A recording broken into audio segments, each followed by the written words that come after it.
Good evening and welcome. So we are back here. It's Sunday and it is time for some Satisfactory Sunday, just to round off the week. So today will be sort of I know it.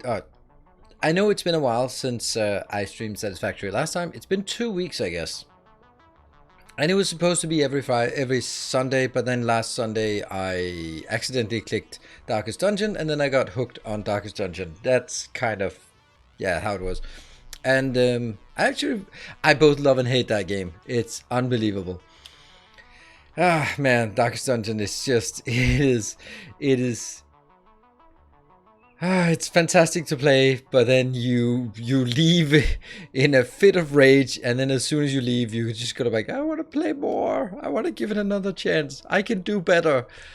Yeah. So that's how I feel about it. But we're going to be seeing if Satisfactory still has some life to it. And we're going to be working on our massive Arcology that we started up last time. And I've been sort of hacking away a bit at between sessions. Not much, just a little bit. Just to get a sense of scale. So this is basically just having a look at if there's still an interest in Satisfactory. As far as I can see, there isn't really... It's still really strange to me how inactive Satisfactory actually is on Twitch, and maybe Twitch is not necessarily a good representative of the overall interest in the game, but it does seem to be like if lots of people are playing a game, then lots of people streaming the game and lots of people watching people stream the game. That's kind of connected. And I mean, before we started, it wasn't that many people, so it's weird. I don't know if people, or maybe it's just also the timing, because I know It's Bits is streaming it like a lot, I guess. I don't know if anyone's following him, and if you are, then you can throw down some of his emotes. But that's kind of on the daytime for me, at least. Well, my daytime. Good to see you all. So I'm just only checking when I'm about to start streaming, and then go like, not a lot. I don't know. Is it? I don't. It's kind of feel. It feels weird, right? What was that? Soren. Okay. It does feel weird that a game just kind of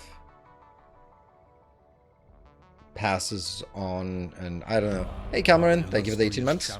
But on the other hand, it's also nice that the people who are enjoying it can then sort of come back to your regular streamers who are coming back to this game just on occasion. I think Kibitz is still streaming it on Fridays. Is that true? I think. Then, so that's also an opportunity to have a look. Ooh, Master Moggy, thank you. Thank you for the 4 months. So I guess if I'm streaming it on Sunday once in a while, sorry, got here late. What's the game under discussion? Satisfactory. Don't know if you've heard of it. We're just considering, or I am just considering that it just kind of feels weird that there wasn't really a big splash when Update 6 hit early access or experimental, and there wasn't really a big splash when it hit early access. So I'm gonna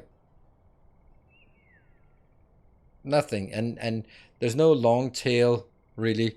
So it just feels weird that I don't know. I don't know how they measure success around there. Maybe they're sort of measuring success only in terms of sort of moving closer to 1.0, and any step along the way is just to keep people sort of aware that the game exists, and a few fanatics just keep playing it once in a while. But yeah, it's cool, and it's a nice, relaxing Saturday or Sunday evening game.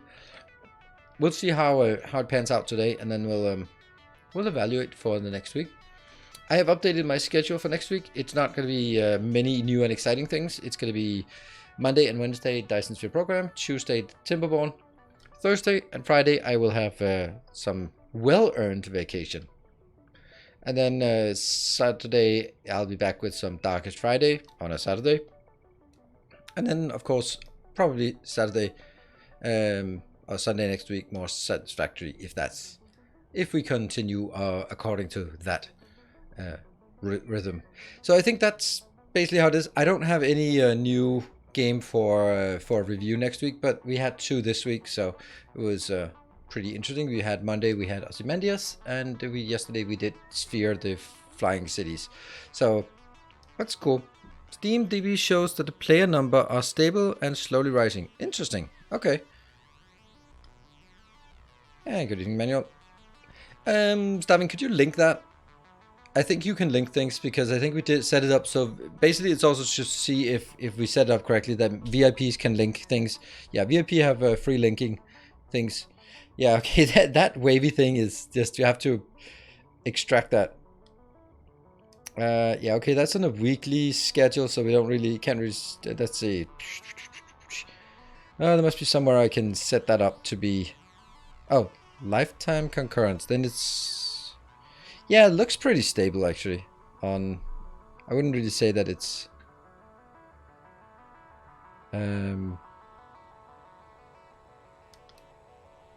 okay, so there's like a few days that have like massive peaks. I wonder why.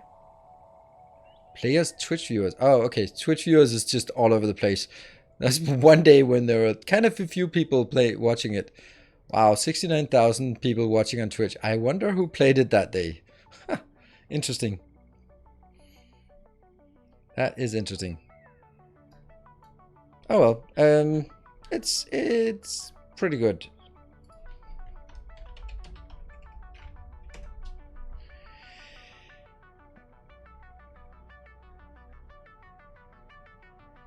Okay, that's not really... Okay, I don't know. I'm gonna look at that site. That looks really interesting. Interesting to see that. It also looks like our VIPs can actually post links, so that's nice. Right. And I have started on a mega project, like giga project. Let's try and sort of exaggerate as much as possible for this in Satisfactory. It's probably my biggest build, and it does take a bit more work to build the infrastructure, so we're going to start on this, and then we're going to start sort of filling it in with some of the insides of the base. So let's have a look at it and see. Here we go. Just want to check. Yeah, that is the one. Good.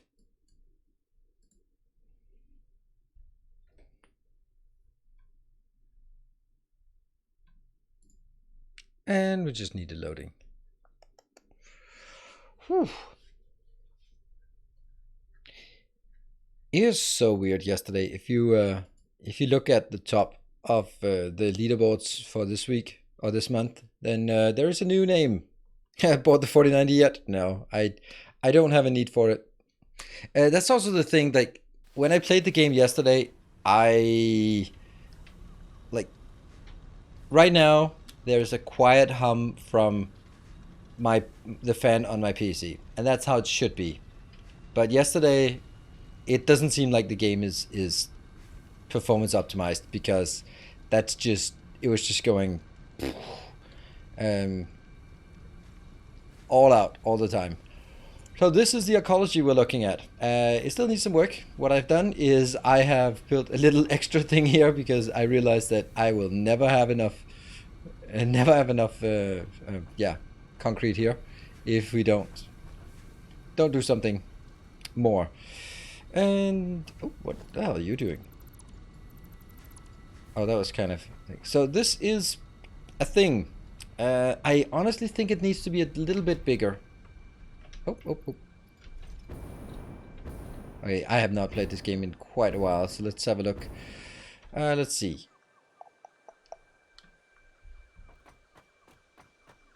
I got Emperor Temple. Exactly. It's called the Arcology. My example here. Alright, so if I could see how many of the green lines I have, then I could sort of get an idea about the footprint of this. Whew. 1, 2, 3, 4, 5, 6, 7, 8, 9, 10, 11, 12, 13, 14, 15. Yeah, 15. So 15 times 5. Because there's 4 foundations between them. And then times 8 meters wide. Yeah, it's only 600 meters wide. I want it to be a kilometer by a kilometer. Sorry. It's just gotta be. It's 1 kilometer by 1 kilometer. It's just the right size for this kind of thing. Don't you agree?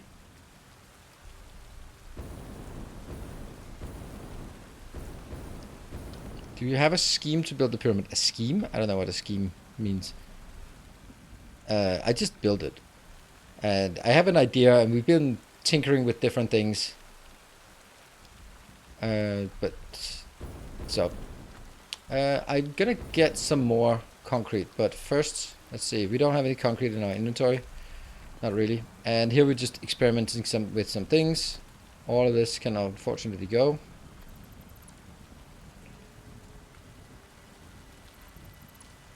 Oh, right. It can't go any further this way, can it? Because of the...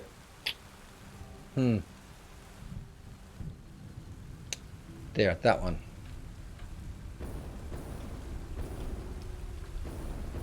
Yeah. Yeah, so it can't really get any further that way. It's gonna need to go a little bit further anyway. I think about... Maybe we just leave it as it is. Whoops. Yeah.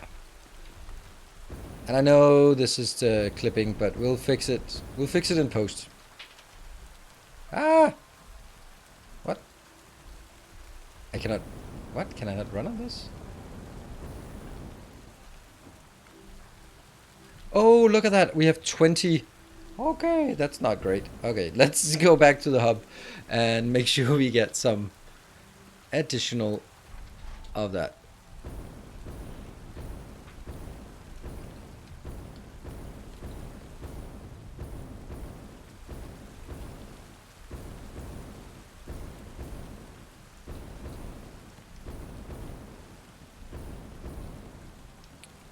There. And unfortunately, we also have to take this out. We've had this green color for months. I think you wished... right, okay, a pyramid scheme. Right, okay, now I get it. Well done.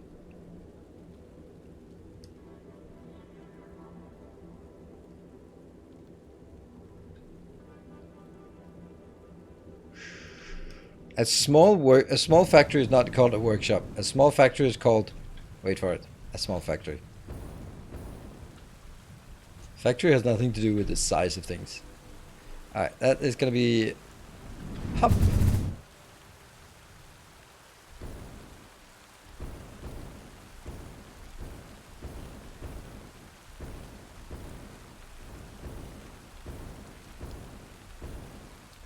Good evening, Everest. Good to see you.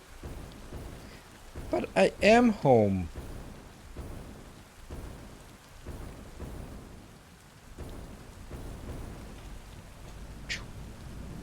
Landing.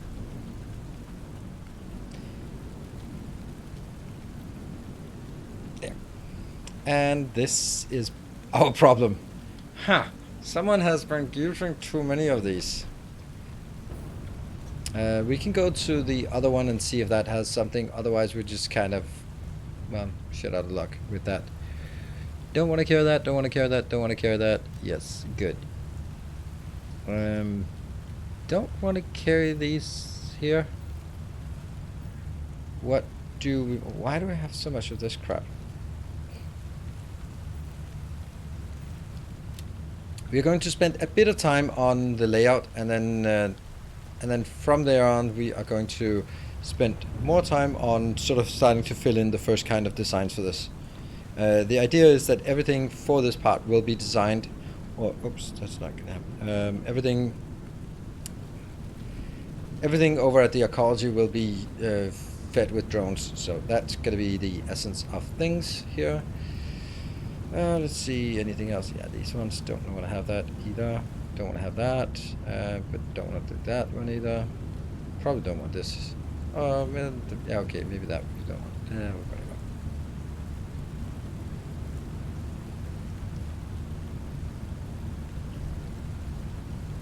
go. That's for tracks I don't need. No. And our illustrious champion returns. okay, just one of those. Welcome Good. home. Welcome home, Jessup.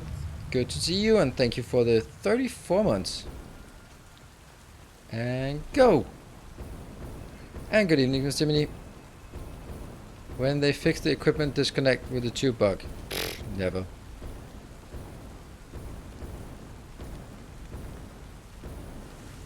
I feel it's very quiet. Do you feel it's more quiet than usual, or is it just my headset that's quiet? Because I don't want to turn up my headset if you feel it's okay volume, but if it is more quiet than usual, then I'll turn up the in-game.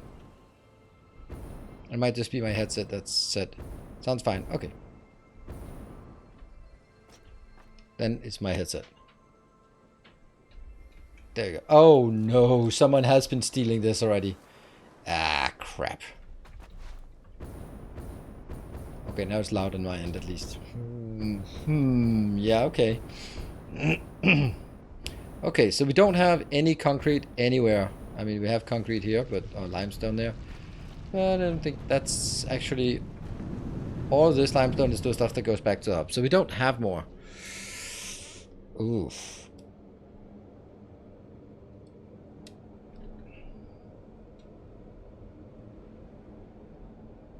Yeah, so we have seriously run out of concrete at our 3 concrete locations. Did not think that would happen, but we've also been kind of intense on the concrete, which is kind of okay. So if we run out of concrete, I think that's basically the game telling me to stop doing concrete and do other stuff instead. And then we'll have to sort of select which level we start building on, because I think I want to keep the lowest levels open for, I don't know, maybe some bigger builds like copper, iron, that kind of thing, steel, if we want to sort of build new designs for that eventually. But after that, let's get up there.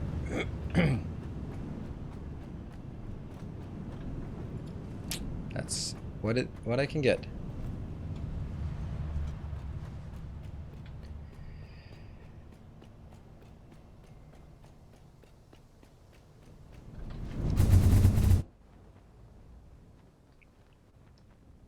That's a really nice direction, right?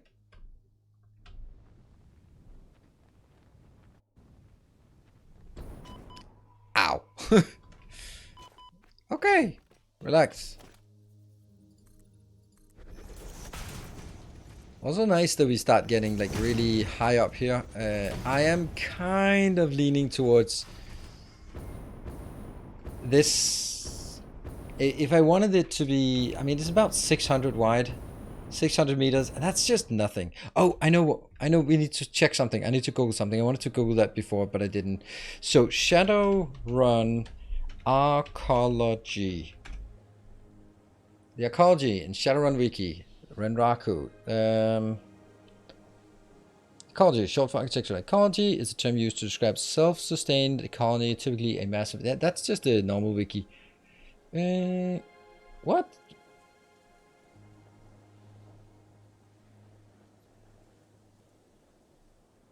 The most famous ecology is the... Scar? I don't know. I went to catastrophic meltdown. That's the one we want to see. We want to see the how big that was. 90,000 Renraku employees and family members, and it was so basically the idea is that in Shadowrun universe in 2059, Renraku, one of the big 8 megacorps, they built a giant arcology in the middle of Seattle to house 100,000 people, completely self-sustained. And in order to oversee it, they had this beautiful AI, and unfortunately the AI went rogue and killed everyone and took it over. Oops, as it happens. I'd really like to see how big it is.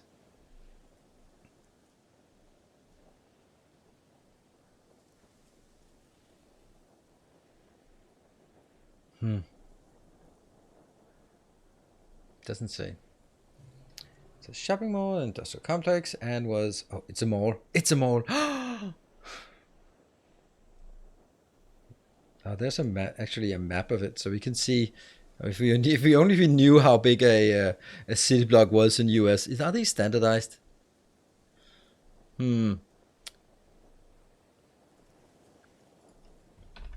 All right, that's probably a few by few kilometers here. I don't know if anyone has any Shadowrun reference. The Raku. Okay. Yeah. So that's my reference from an Arcology. So we want an evil AI to run it because that's the only way to run things efficiently. Oh no, the local Saturn is crashing behind the Toblerone mountain. I really should expand it this way because there's no reason why I wouldn't expand it that way. But that's a concrete thing. It doesn't. I'm just gonna not build things on this side. We're still gonna build all of this part, right? So let's expand this out.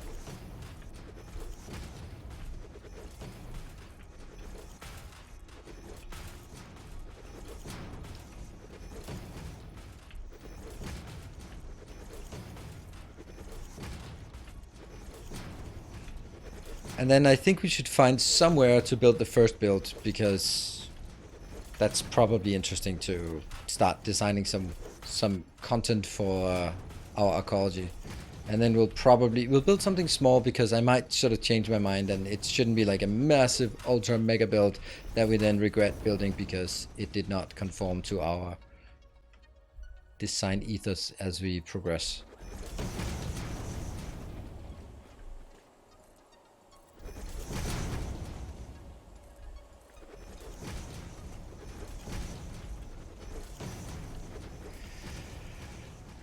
So even the top ones here.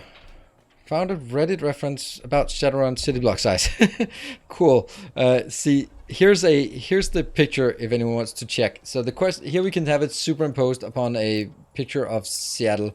So the question is now, can we from that deduce how big it is? How big that Arcology actually is? Just for sort of references. I have no idea how... 2.5 acres. That doesn't... Square feet, I have no idea. I have no idea what a square foot is. But I'm sure Google has that idea.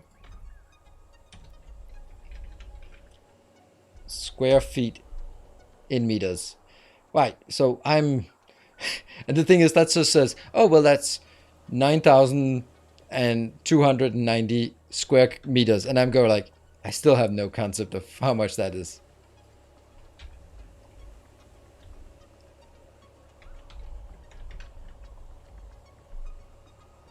That's about 100 by 100 meters, of course, pretty much. Yeah, so 100 by 100 meters is a city block.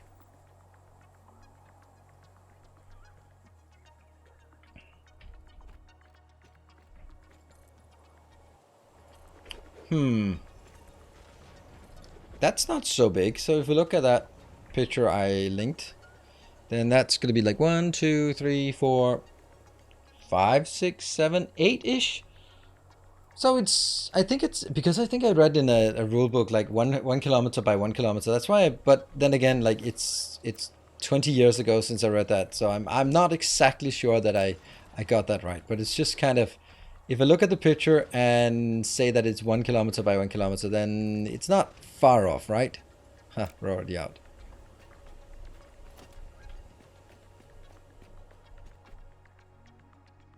Oh, Biowolf. Where did you get those numbers from? 720 by 6. Is that sort of your best guess? Or because you also said the floors, does that mean like, I thought it had 200 floors.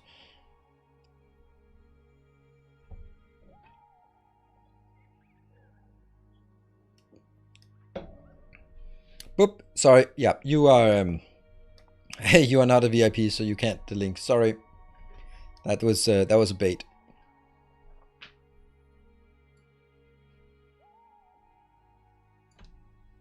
Oh. No. Don't apologize. This was me baiting you. I'm just gonna repost it for you. There you go. I'm just gonna look for this. So this is like, So if anyone doesn't know what Shadowrun is, then that's the thing that Cyberpunk 2077 is copied from. There we go. And they even had one of the original authors be part of the design for it. Or being part of sort of the lore building. Yeah, there we go. Nice. So let's make it 720 by... Oh, hold on. If I make it 650 meters wide, then that's actually pretty much what it is now. Then I just have to make it deeper than it's wide. Cool. All right. So at what level do we think is a good idea to start? I don't really want to make a concrete build for this. I wish I could float out here. I feel this might be a good location. Like, it's above the train lines, so it's a good place to sort of say, hey, this is our vantage point. And what we want to build as the first build is probably... Oh, I forgot to... This is not actually a full level. I thought all of the levels here were full. Next one level is full. Okay.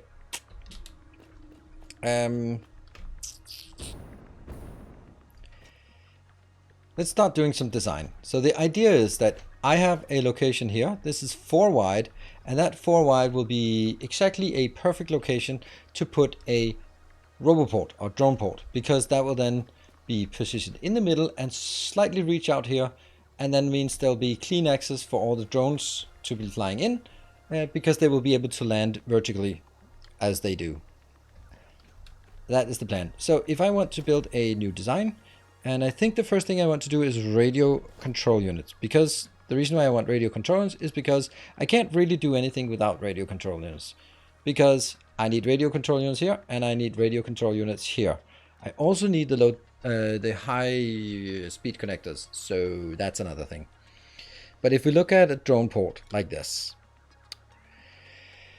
let's see. So we're gonna have to go back and manually build some high-speed connectors. And then we're going to look at the build for... We're going to do that. This will definitely be for the radio control units. Oh, we have several. Let's see which one we like. That's actually easier by doing radio.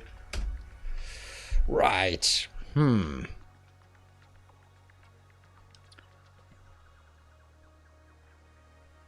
Which one do we like?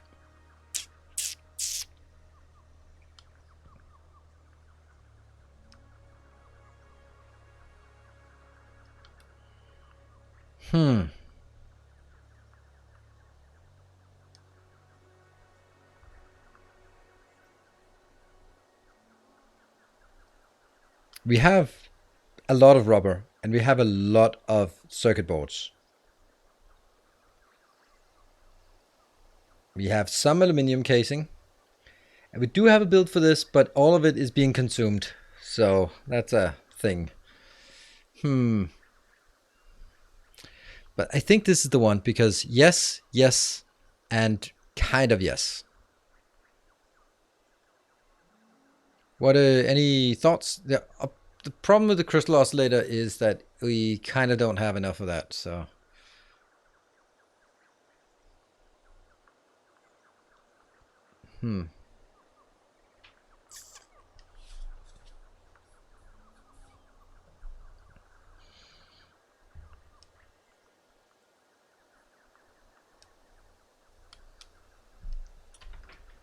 Okay, so we have to also think about another thing, and that is, are they going to be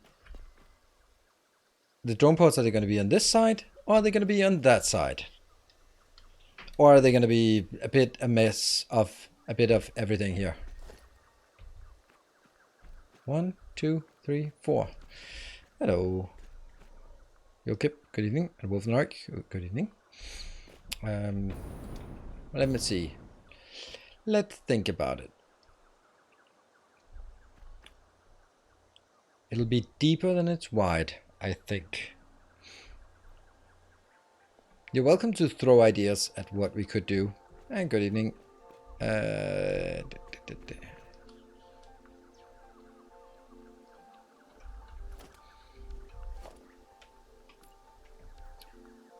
Basically, I'm gonna have 5 locations in.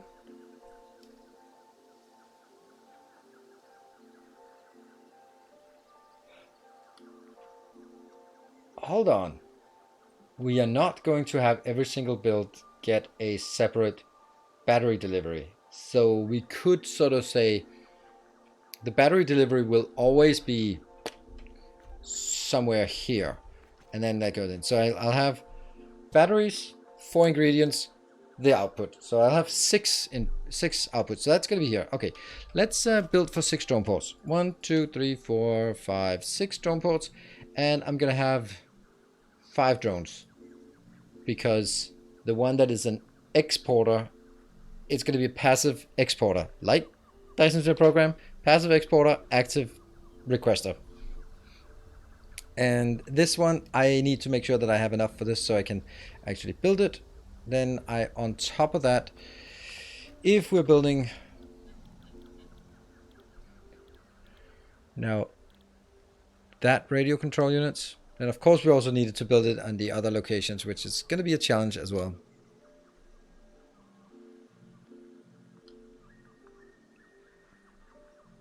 Would you ever have the clearest flight path? Would you ever have the clearest flight path? No, I don't. That's okay. I don't think that matters because I only think that I don't think they have collision in the air. And I don't think they path around each other. I think that it's just when they can't go into a location, they just start hovering around up above it, and then they just fly down when available. So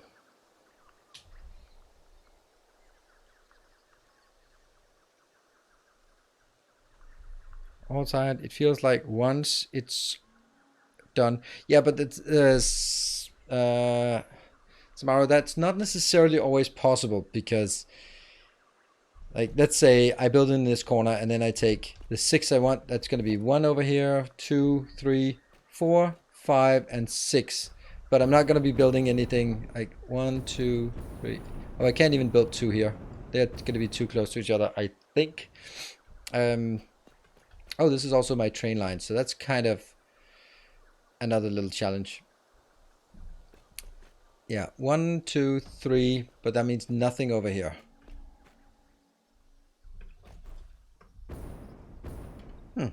Interesting. I think therefore I am. Let's build that here. So I can see that this is not for building.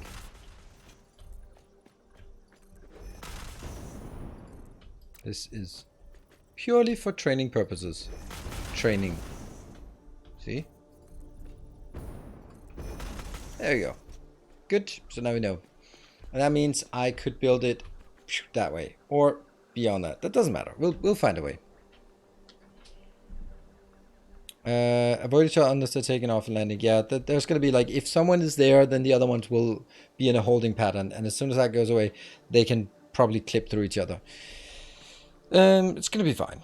They do avoid... What do they do? Avoid terrain? They don't avoid...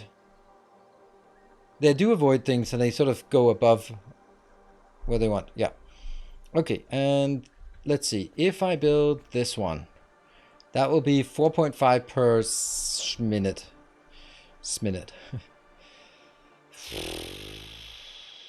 Like, what would be a realistic point? I mean, honestly, 4.5 per minute is probably enough. Because what else would I use it for?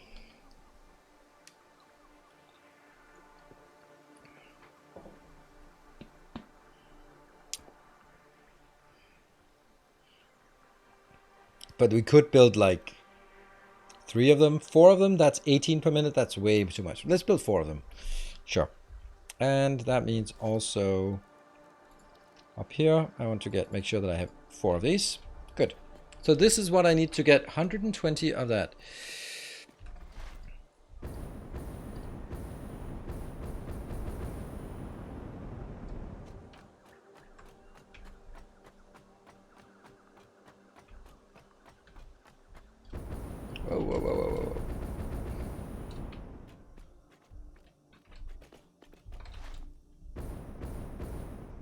Yeah, I'm not gonna go up there anyway. I probably could have.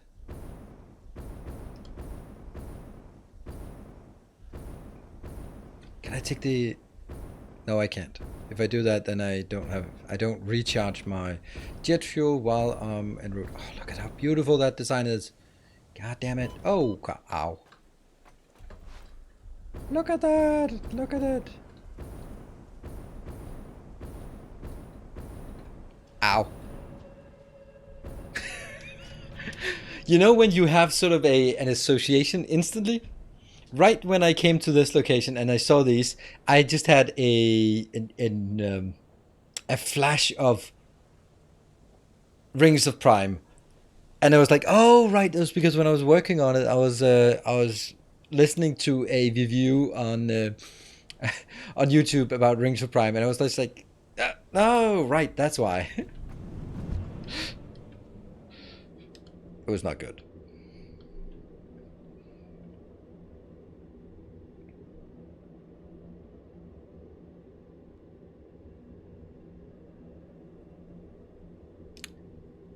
Oh, look at that! But at least they're consistent because the mask is also not working anymore on the or that's also sort of superimposed out of.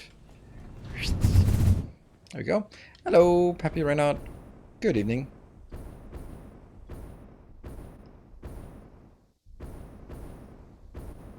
That really is a great building. Yes, I think so too. And then when I showcased it on YouTube, it was just barely got 10,000 views. I'm like, it deserved so much more. Boom. As long as you hit horizontally, you don't take any damage. See, hello. Do we have any? Well, that's good news and bad news. It's nice that we actually have all of the radio control units, but it's bad news that this one is the one that's supposed to make the high-speed connectors, and it isn't. Well, let's see what the other one's supposed to make. Nothing. Well, that's disappointing. Ah, more high-speed connectors that are not getting there. Anything else? Yeah, these don't care. We're not really focused on getting the last research tech thing done. Well, this is disappointing. So what we need to do is we need to get a lot more quick wire. Here, that's the quark wire, I guess. That is the cabling. Okay, let's get more cables as well. And up here we have... autosave. What happened? Oh, I'm stuck in autosave. Never mind. There you go. Good. So those three I need to get.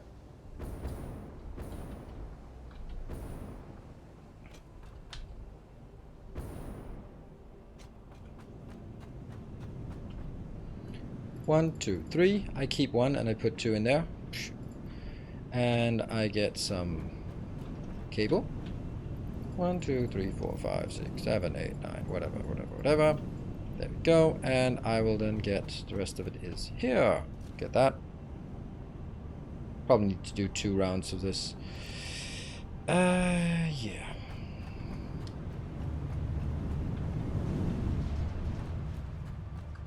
Howdy, carbon-based streamer. Aha. I need 12 for an achievement. 12 what? Has anyone ever tapped 10 mines with a single miner? Yeah. 10, yeah, but not the 12 or the 11 or however much it is for the achievement. That is, I have not completed that.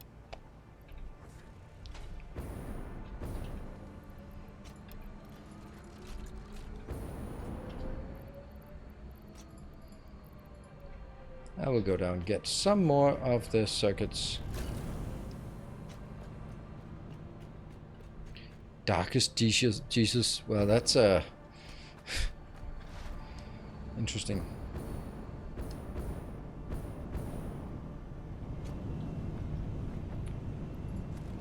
Yeah, posting links without permission. That is exactly what you would expect. Oh no, I don't want to go here. No, this is not where I want to go. I want to go the other way. Go up. Ah. And good evening, Liz.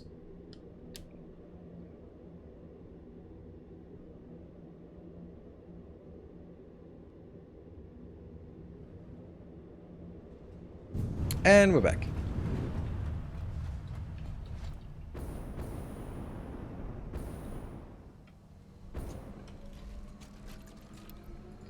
And 19-1. Yep.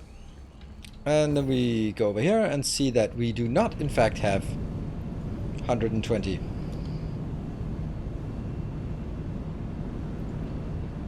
We, in fact, do not have that. Let's see. High-speed connectors, heavy modular frames. We can get that. Whoa! Would initiate. Thank you for the 13 months. And let's get there. 1, 2. And the sheets. 1, 2, 3. Now we have almost everything. Plastic. 1, 2. Hey, Civil Cecil! Look at that. Let's see. Are you, oops.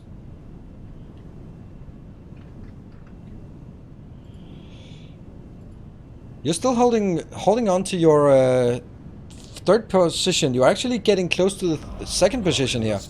I mean, if there is a month that you want to win the leaderboard, then this month is probably easiest. I hope. I hope. Maybe not for subs at this gift subs. Oh, I also need portable miners. Yeah, whatever. Like we always have that.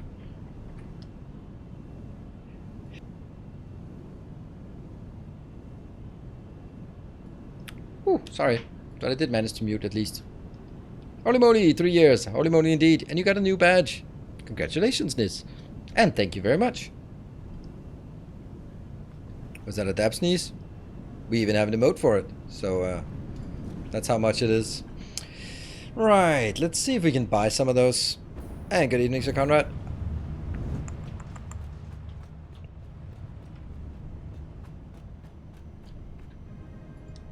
High speed connectors. Oh, that doesn't cost anything. A kind gesture.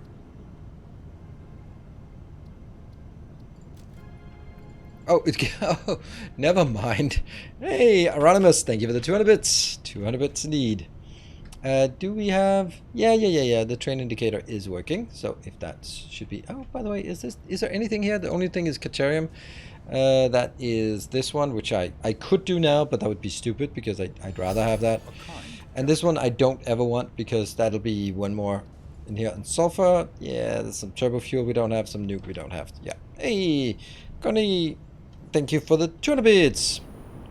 Right, let's get the hell out of there. I think we got what we need. Oh, and we also need a lot more belts.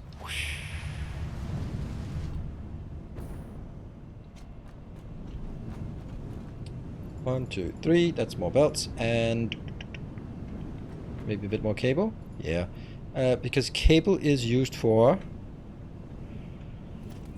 that one. Lots of cable. Yes.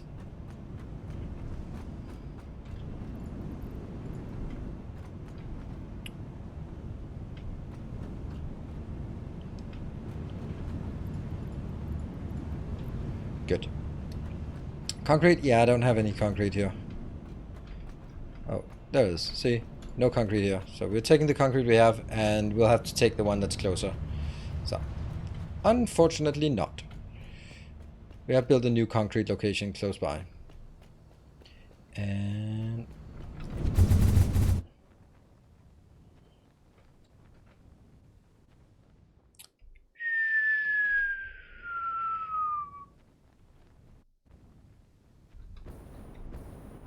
Ah!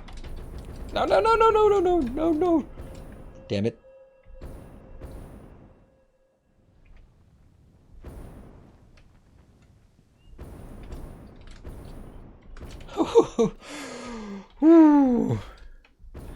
It missed by that much. Yeah. Yeah, coming in hot. Yeah, everything is dangerous here. Right. Good traction on getting that off the ground, that little train here. But that's, yeah. So I'm just putting it out there. We've had this color here, this green color, in forever. A generous bestowal. Maybe it's just because everyone likes this color. And And Manuel, thank you for the 500 bits. Our illustrious champion And returns. that one. Welcome home. Ba-dam. And I think this is how I wanted it to be placed. I'm also kind of thinking that we can't build that one here. Hello, Thon. Thank you for the 19 months. Yeah, I'm getting a sneaking suspicion that it's not really going to work out. This will be the middle one and this one.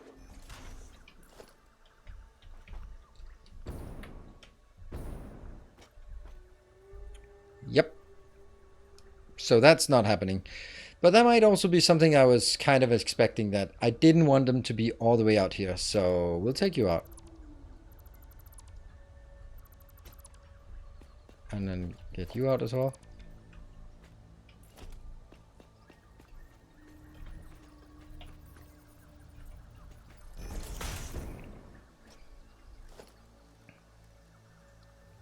Drone port.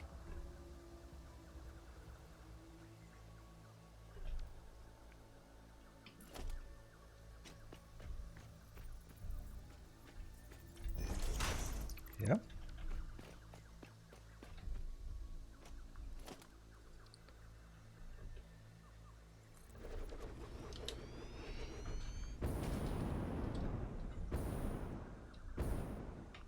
So that means now there's a clear line up. I am kind of wondering if I wanted to pull it further in. And that's 60 seconds for the... A kind gesture. Yeah.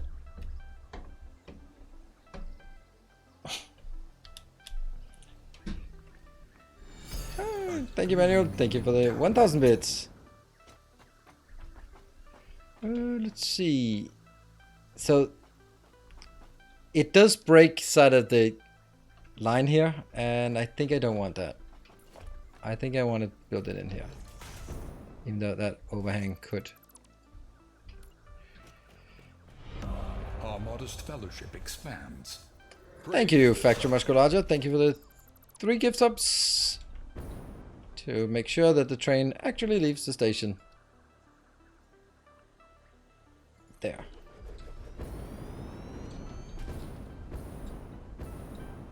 I think this is better. It still has a clear path to go up. And then, yeah. I think that's better.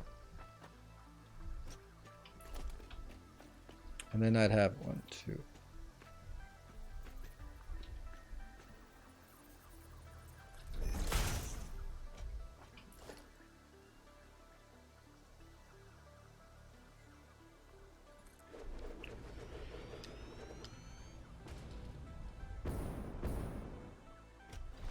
Look at it over on this side.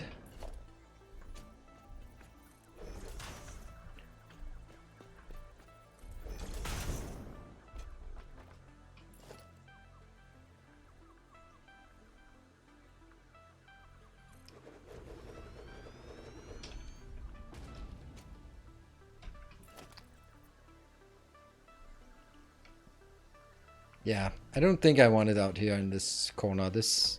I don't know what I want here, but it doesn't feel right.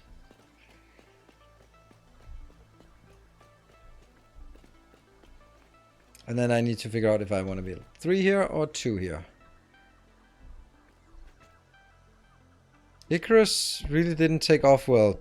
2,761. Icarus, yeah, like we played it a year ago. Yeah, I mean, yeah, well, it's a shame. It's really, there was a good vision there, but there was like absolutely atrocious implementation. Sometimes it's really difficult to see the difference between sort of, oh, this is a, like when you watch a movie and go like, oh, it's a great movie or it's a bad movie, and then when it's a bad movie you go like, but why is it bad? Like, is it the acting is bad, the scenes don't fit together, the story is incoherent? But sometimes it's like, yeah, okay, this is solid acting and a good story, but it's just a mess. Like things are not coherent, so the direction is missing. And And in the case of Icarus, you go like, that's a great vision. Like someone go like, okay, like the concept of exploration and like have a meta progression, and yeah, you can reuse the same map and different things. Awesome. And then the execution was just absolutely shit.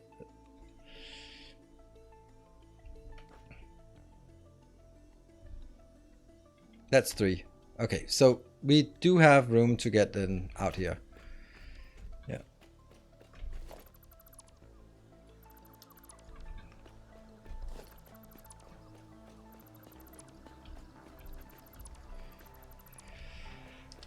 Okay, so there's one. Also, doesn't look like this train doesn't really wants to go anywhere except just out of the station and to the first station.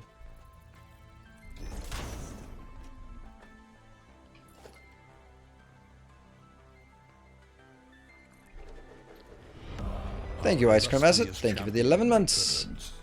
Welcome home.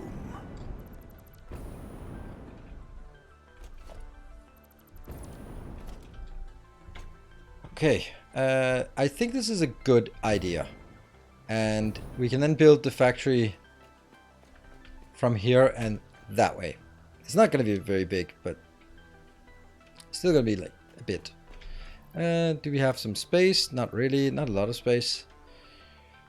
Okay. Well, I do still have 1,000 of this, so it's not nothing.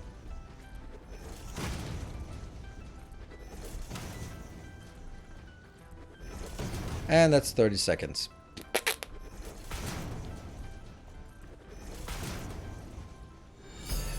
Woo, Manuel, thank you for the 5,000. Oh man, should have been a bit earlier so someone could take that lead and push it on to the next level. Bit too late now, but thank you so much. That's super generous of you. Super generous. Thank you. Or maybe you just really, really wanted to win a level 1 hype train.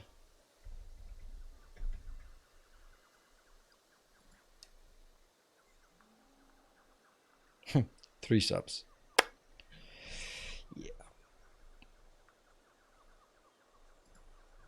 Hey, hype train tracker.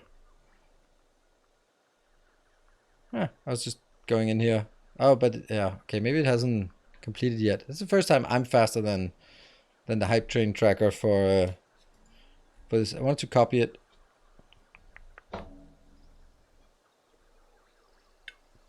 Thank you, Manu. That's super generous of you.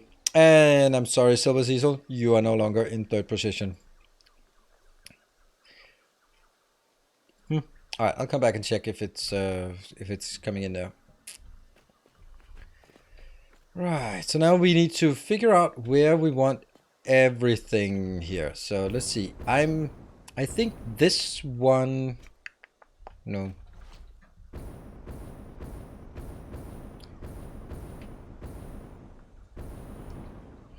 Let's have this one be. I should actually be naming the floors here. I think.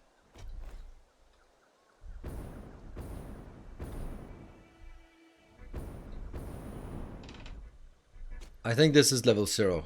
0, 1, 2.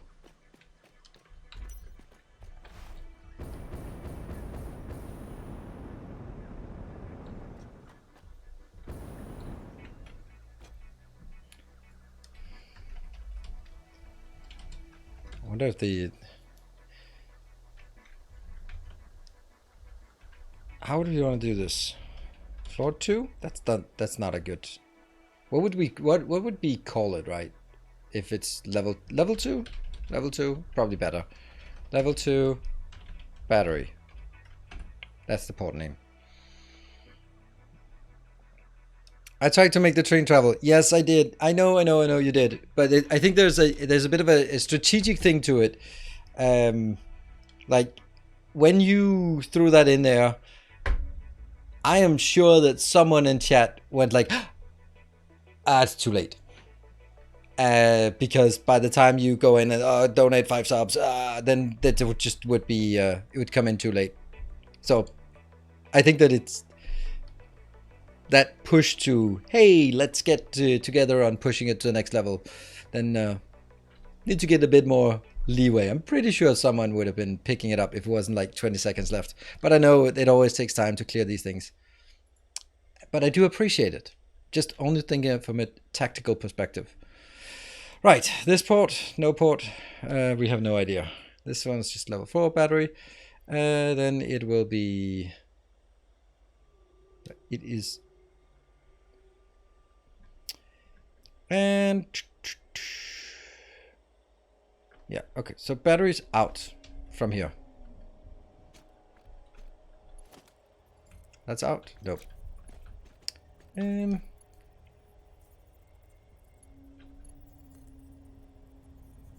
This is out, and that will be, I'm pretty sure, I know it's not going to be here, but it's going to be right there.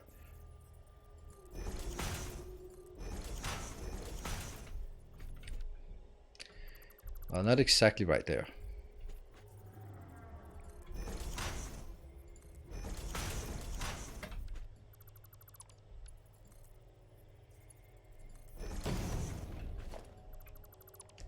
There. And then it needs to go into the batteries here.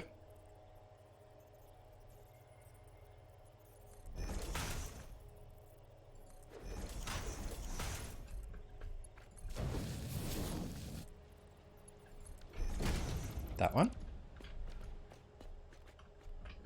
And next one here.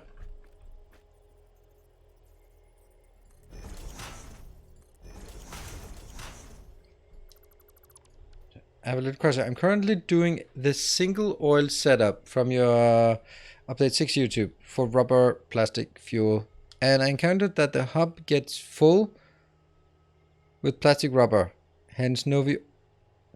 Oh, right. Okay, so it produces, and then when your stockpile is full, then it stops producing, and if plastic is full, then it starts producing rubber, and maybe you want the rubber but not the plastic. So what I do is I lead it into a box, but then I split it off with an overflow on a smart splitter before, so that basically everything goes into the box, but when the box is full, I split it off, and then that excess goes into a sink. So I take pretty much everything is being thrown in for an overflow production. I'm not doing it for some of the cheaper things, and that's why I have like hundreds of stuff now. And here.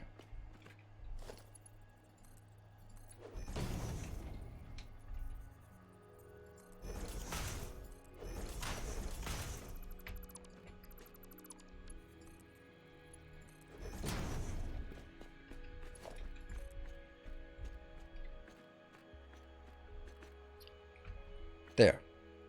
And I go 1, 2, 1, 2.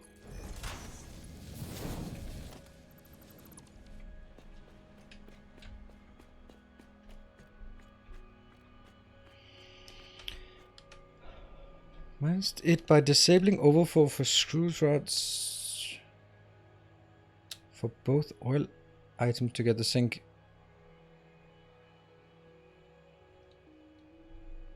Not sure I understand, but I think the answer is, well, as I highlighted, that you want to put into a box so that you have what you think you're going to need, and then anything excess will just be made into tickets. Here. So this will be the... Oh, not that one.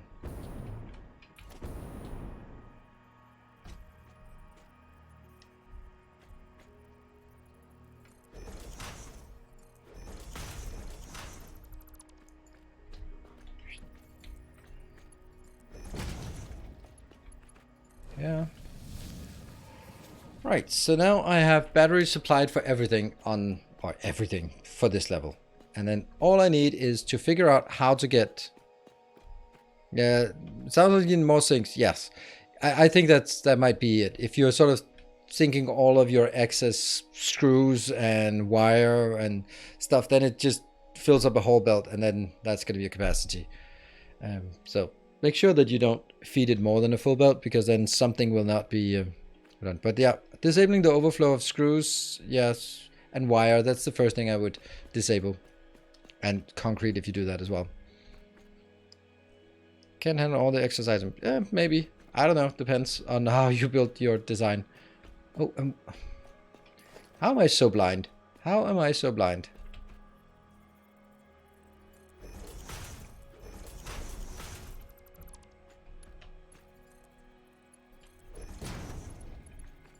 There. I think I really want power in this area. What would be like the ideal way to bring power up to this one and sort of be a consistent way to bring power in everywhere? It's gonna have to be inside these things here.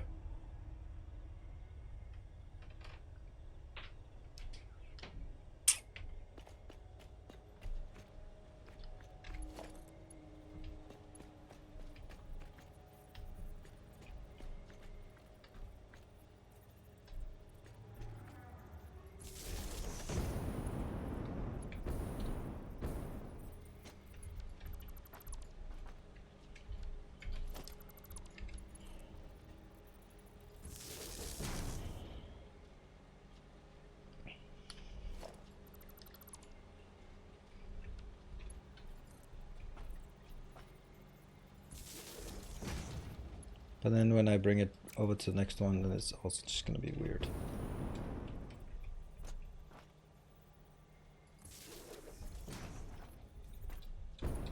Yeah, that's no good. But since I have to do this 100 times, then it's actually it's okay-ish. It's not clipping through, so yeah. I'm going to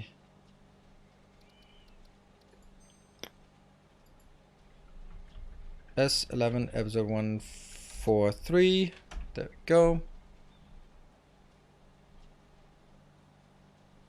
Save.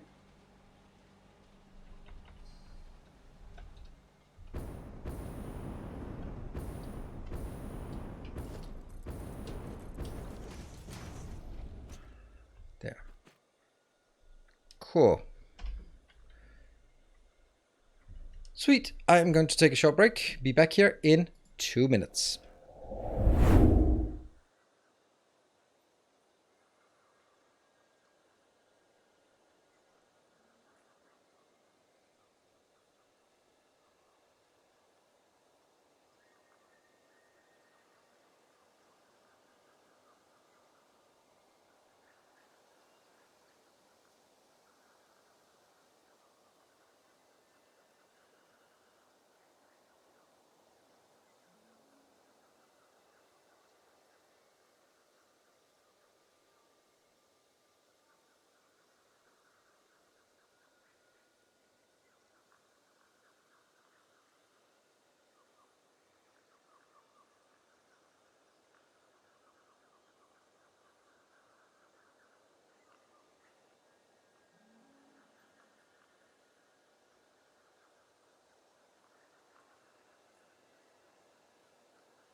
Alright, so we are back.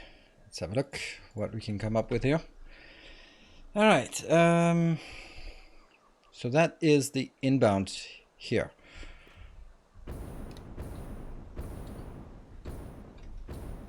It's going to be really difficult with the power because the power will never be... Yeah, it won't really make sense. I don't know if that makes...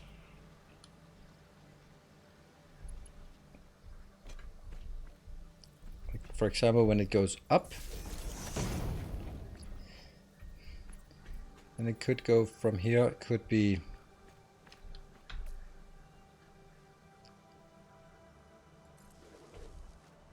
That should be straight up. Yes. And then we can sort of take it from here. That would mean that if I did that, the power would come up. Somehow here. And then we'd have to sort of drag it from this location in. Or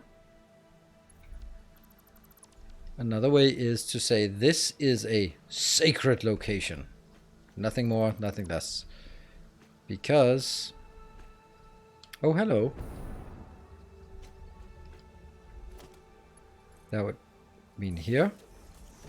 Which would then go out into... somewhere. Right inside that. I'd be right.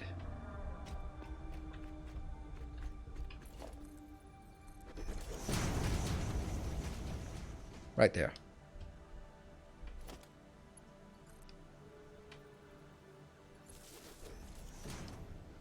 And then this would be...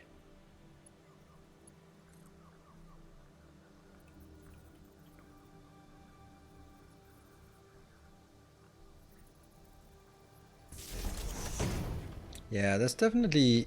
oh, right, that's because this is not the right level. Never mind. This is not the right level.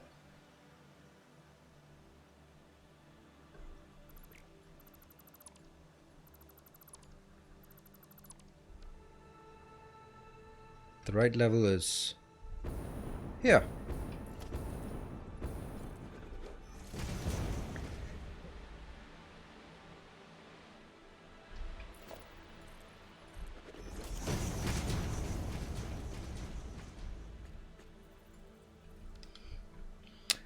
Not enough power. Or not enough concrete.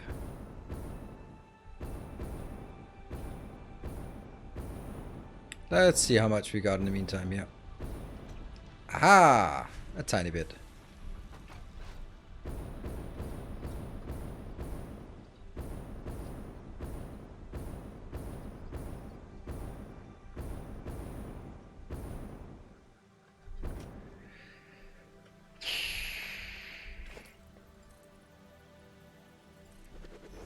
Yep, that's okay. And then we get this one.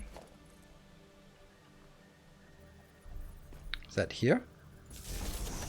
Yes, and yes. Okay. So I think I'll just do that in the corner, and I'll probably do that in the other corners as well.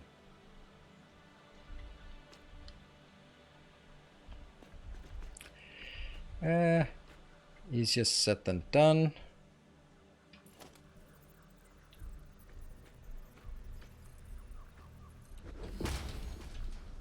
Whoa.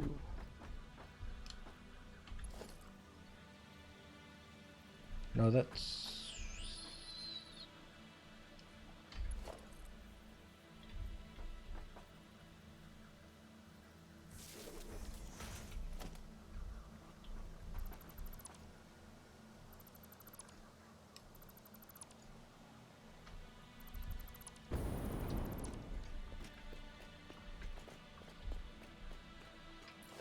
that one. Let's fill this area in. 3D souping, please. That wouldn't really make... that wouldn't honestly make any difference, so...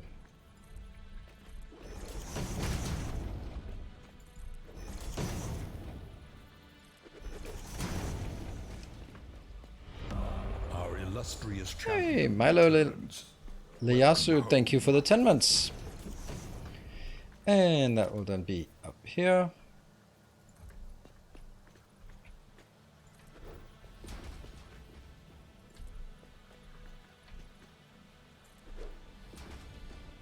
And we built that little one.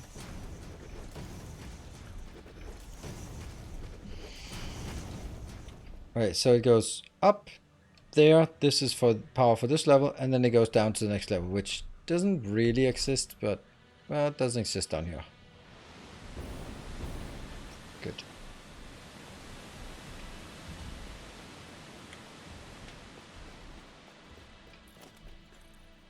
it will then have a little bit of an issue over here.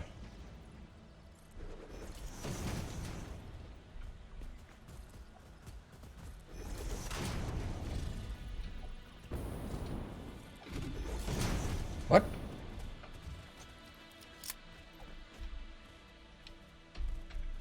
Oh, I don't have anything.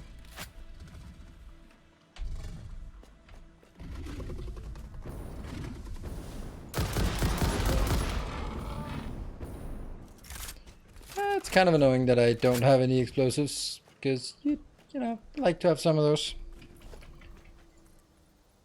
There. And I'm just checking.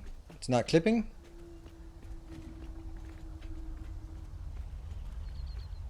No clipping. Oh, come on.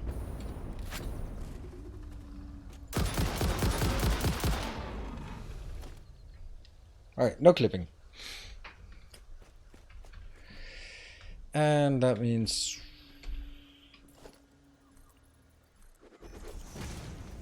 Alright, so we need more explosives as well.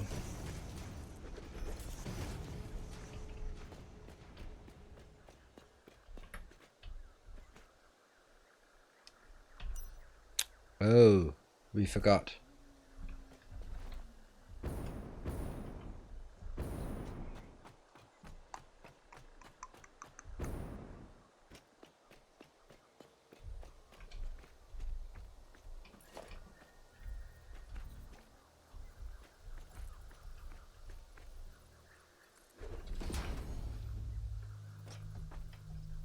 No, what? Oh, it is here, but it's not out here, so I need to drag it all the way out here. To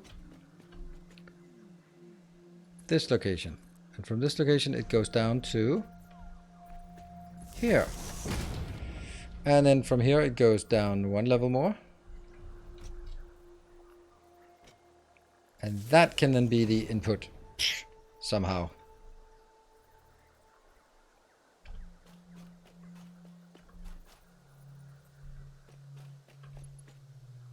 Why too long?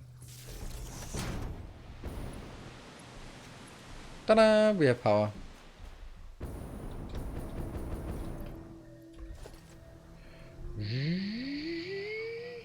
Let's see if it works.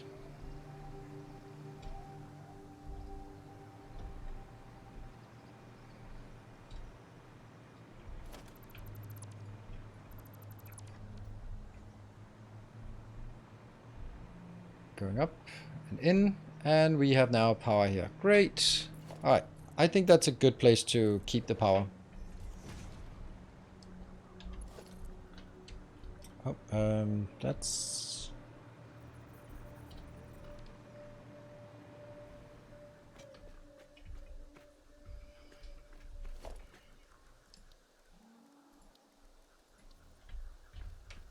that location and that location. Good.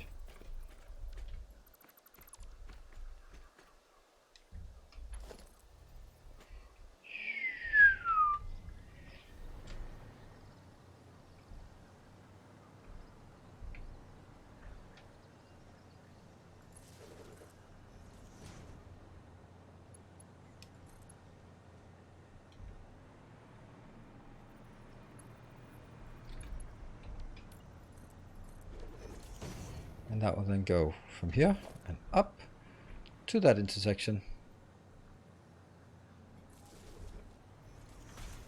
And then from this intersection, it'll go somewhere in here. 1, 2, 3, 4, 5, 5.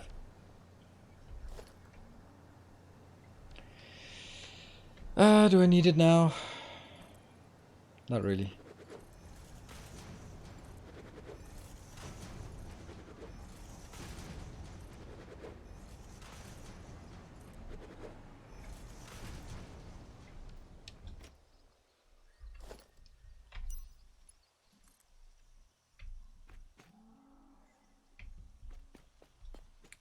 Has to be on this line and on this line, so it's right above this.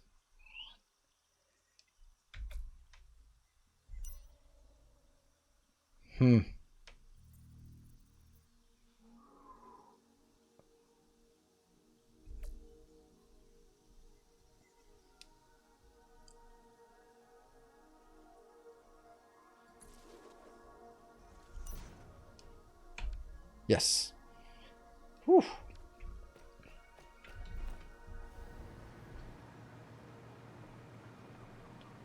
Someone replicate these for hand controls for VR? Yeah, that would be nice. If you're into VR, of course. All 3 people who like VR, they would appreciate it. Right, so now I need to get... Which one do I want to be the outbound? I guess that's most appropriate to be the outbound. Yeah. So let me see. I will need to get something like this down here-ish. Our illustrious champion returns. Welcome home. 1, 2. I'll get it here. Hello, the Rayman. Thank you for the 12 months. A full year of support. Thank you.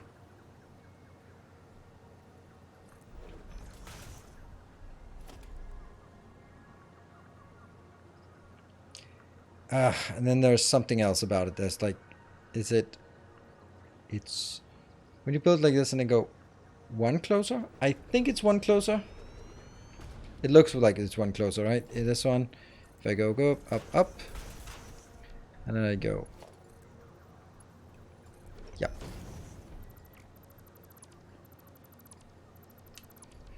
So this will be my transport lane, or not my transport lane. Well, yes, my transport lane. My manifold build. And that means I need everything coming in here on this line as level 0, 1, and 2. And then this is the battery build. So that will be the next one, which will then come in from maybe the other side, or maybe it'll just drag down here. It might just get down here, right? Then I kind of regret this being the battery port. Yeah.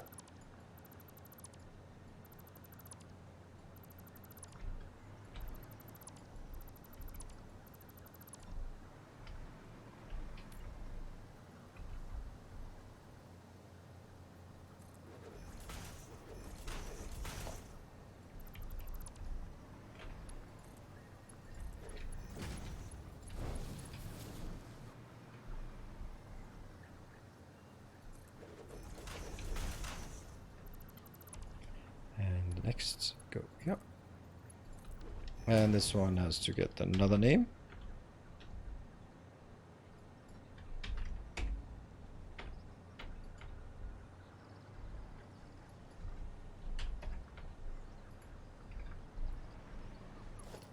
Go out. And from the side, link it into, yeah. So that's the same. That means this will now be an output. I think this will go into level 1.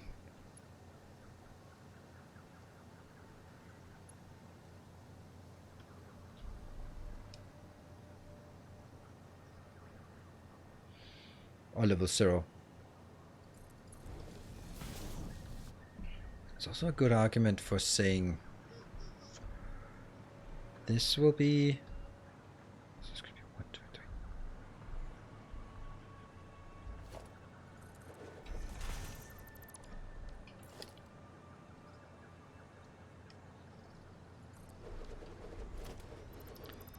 Here. So what if this is the first one? And then go. This will be the next. And this will be number... Oh no!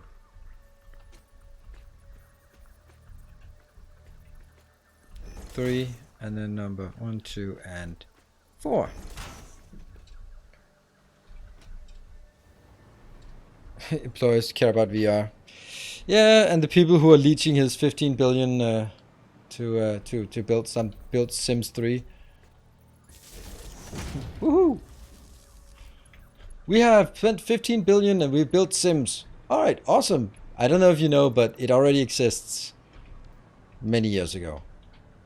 Oh.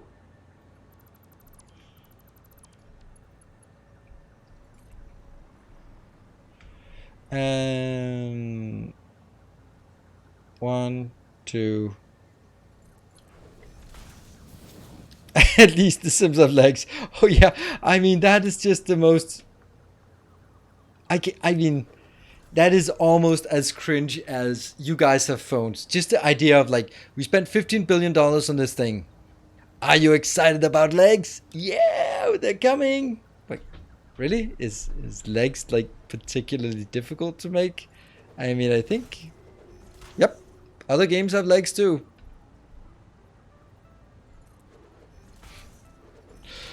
Oh my god, are you guys hyped for legs?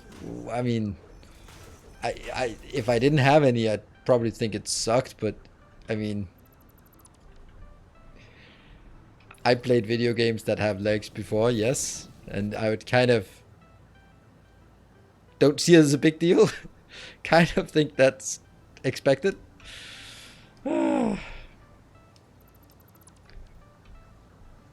VR doesn't have legs. Yeah, no legs to stand on. Exactly, that's a good point. So here we're gonna go. This has to go. I'll keep. Maybe we'll just make this one the lane here. All right. So you are gonna go out.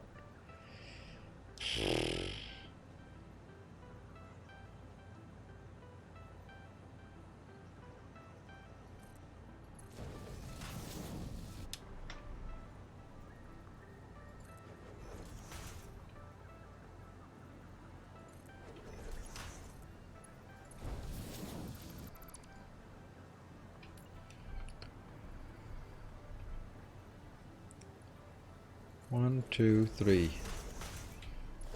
Okay, so inbound. Nope, I'm not gonna do that. That's definitely not happening.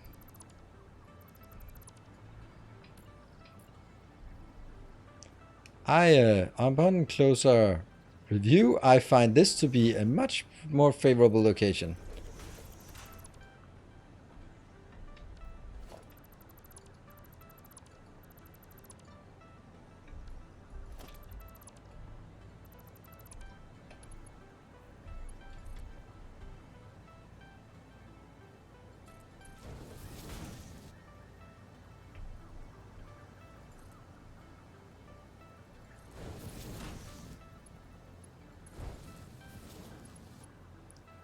Oh, I might not be able to make it from here. Of course I am. Perfectly timed. Perfectly.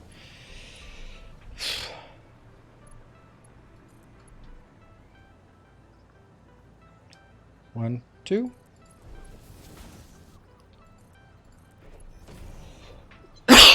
Sorry. No? Hmm.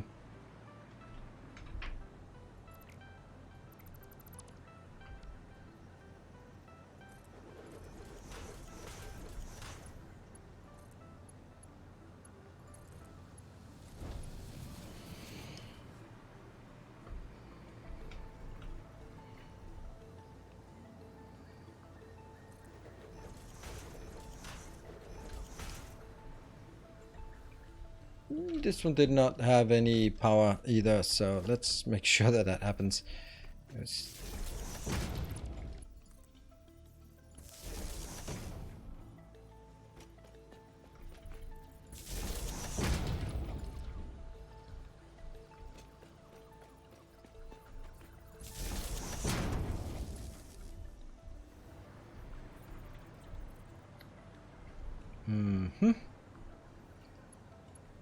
That will now be for...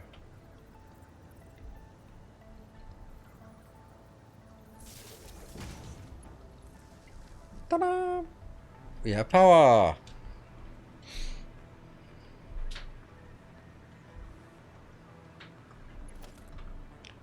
And that goes to this location and then go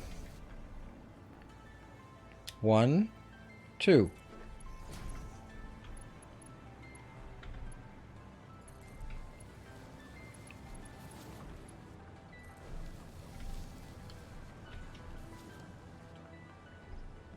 It's pretty damn straightforward. It's pretty simple. Except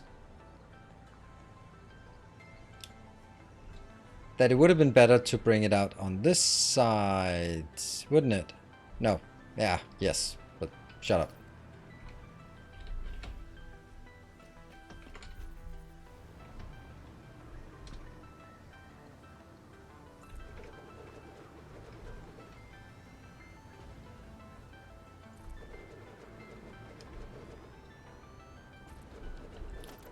You're going out. You're going out. You're going out. And we just make.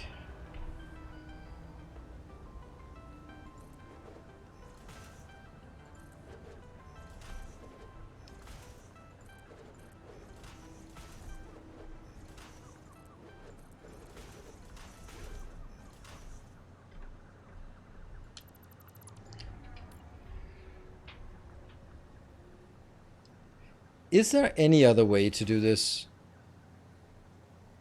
And by this I mean that from now on, it becomes pretty straightforward that everything is going to be like a manifold pattern. There will be like very few exceptions to it. Because most things will be requiring manufacturers, and most things will have 3 to 4 inputs. So, and they will not be doing, you'll be using a lot of resources, but only, or they won't be using like high quantity resources, but they'll have higher value resources.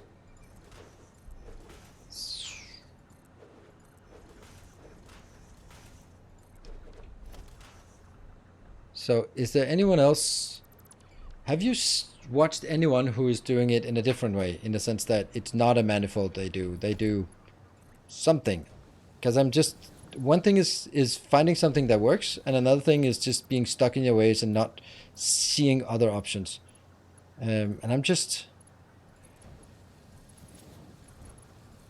I like the idea of doing it different, or coming up with something new, but it's just kind of hard for me to see something that's more efficient and effective than a manifold like this.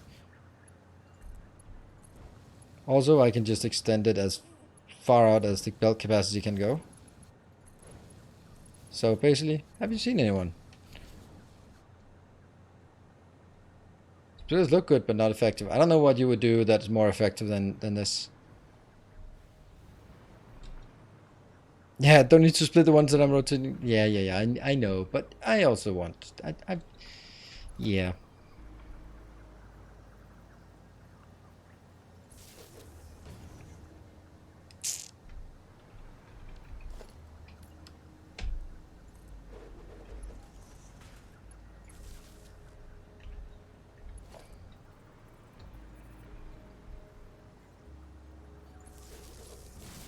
So this is more sort of, hey, other people build it in a different way, and yeah, sure, but building in a better way. Is there something you've seen like, okay, this just makes total sense?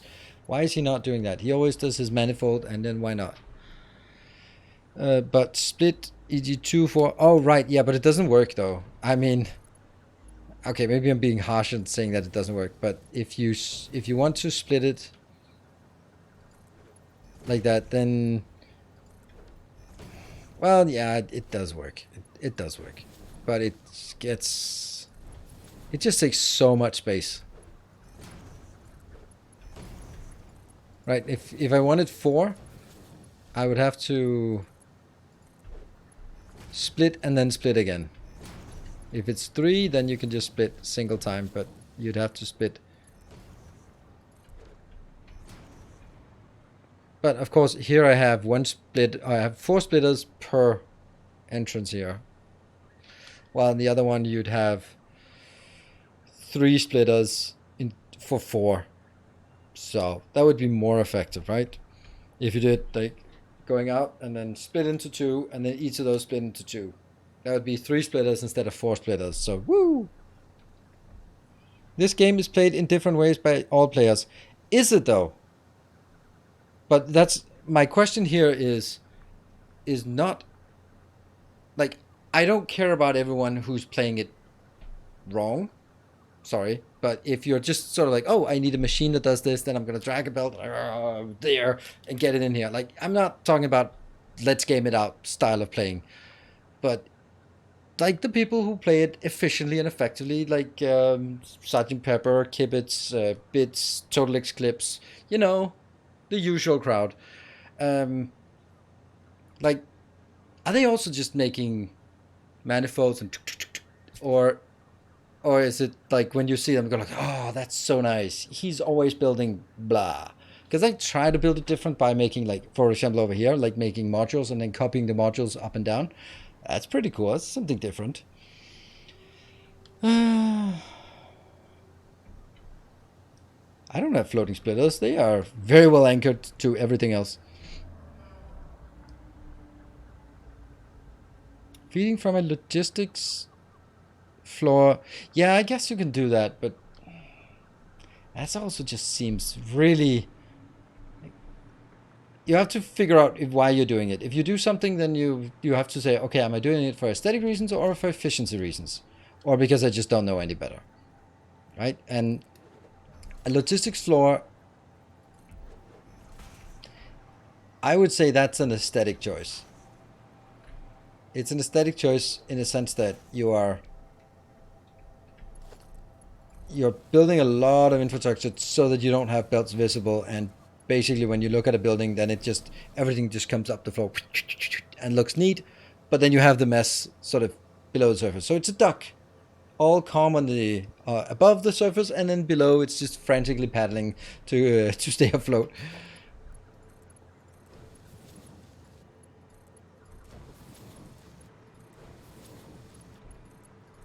Yeah.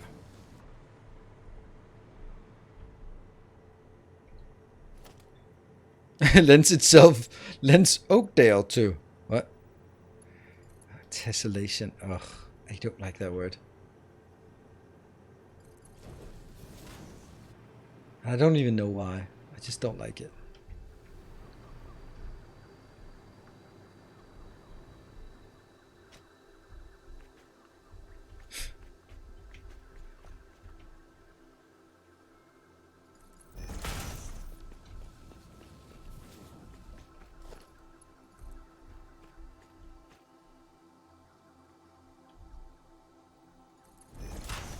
Yeah. So that is basically the first factory. That's a weird autocorrect, yeah.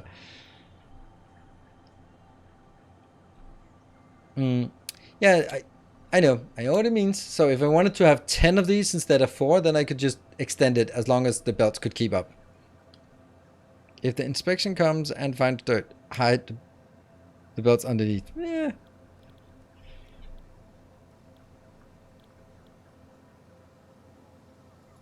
Yeah.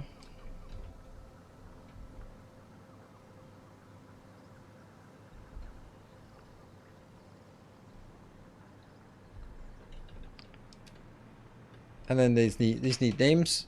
Should I always have like the floor level 2? How long is the okay. So what is the longest name we have? I don't know. It's probably some of those base elevator parts. I'm just wondering if it's time to call it L2, for example, so we know that it's level 2 and that's all we need to know, right? And then this one is called radio control unit. There.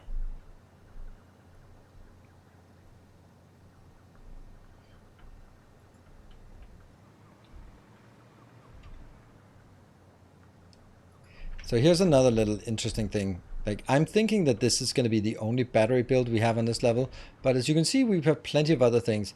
Isn't it highly likely that we'll have, I don't know, crystal oscillators, circuit boards, or aluminum casing somewhere else on this one, and then I can't call it level 2. Then I should call it radio control units, and then that. Yeah, I think so, because I'll only ever have one radio control unit. But later on, maybe I'd like to know that it's on level 2, because that might be difficult to find wherever it is. Yeah, I think we'll just call it that, radio controllers. We'll what the hell? L2. Oh, lovely. Hold on. write something, and then it jumps to the end. It jumps to the end. No matter what I do. 1, 2, 3.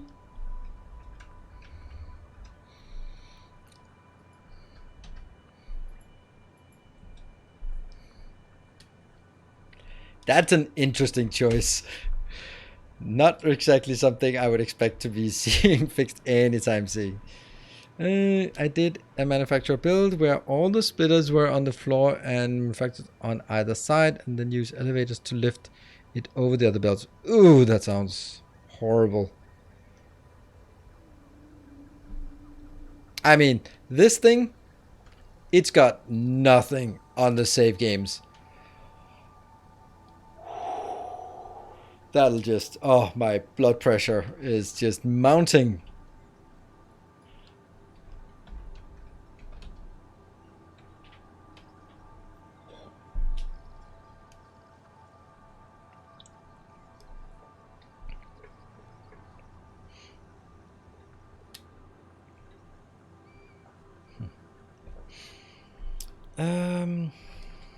Alu casing. Shouldn't I be doing like RCU?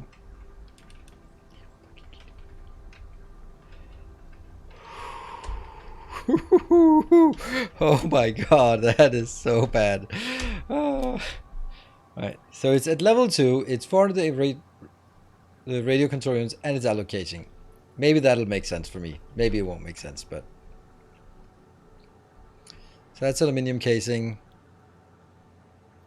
Maybe it should be the crystal oscillator, actually.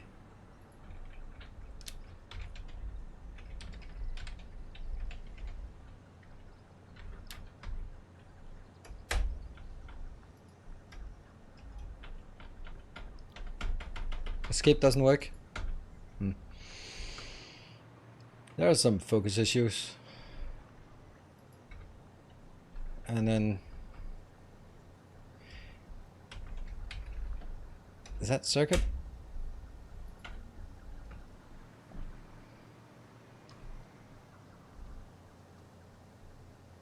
Yeah, oscillator, circuit, casing, and rubber. Oh, that's going to be funny with the rubber because that has to fly over or through. I don't know how that's going to work. That doesn't matter. We'll find out. We'll try hooking each of those up and then just see what happens. First thing we're going to hook up is, of course, the batteries. Circuit, yeah.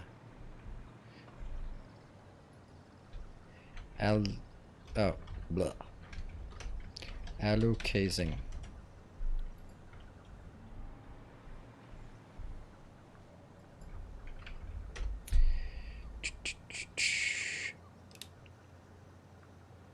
Rubber. And they need drones each, so let's go build some drones.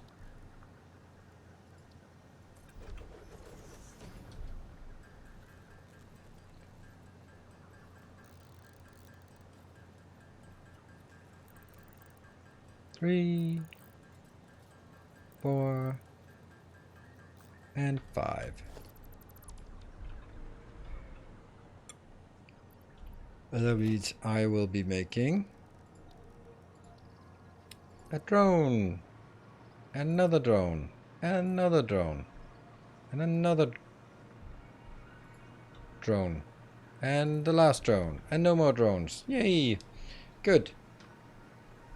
Yes, because this is a provider, so no, none of that. Okay.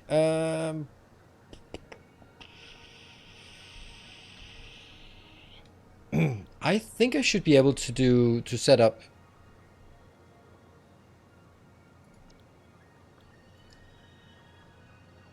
the battery. Let's have a look. Our first drone is not moving.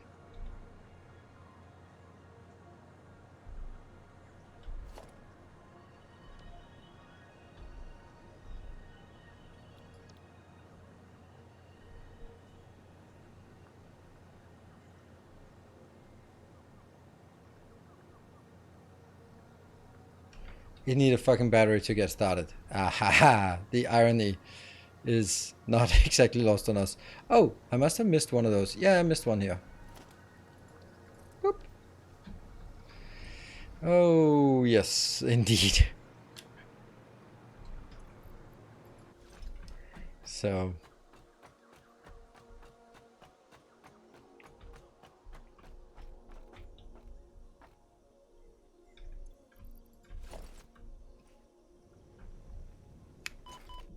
Ow. Okay. I think we... there we go.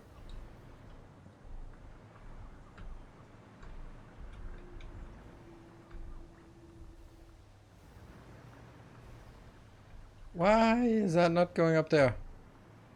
There we go. I'm good. I'm good. There. From here. And then...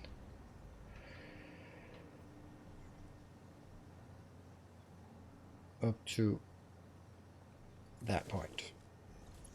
Then from here, 1, 2, 3, 4, 5. So at the end of that corner,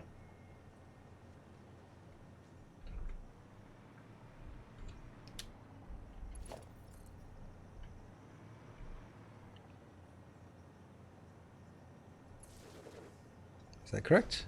Yeah.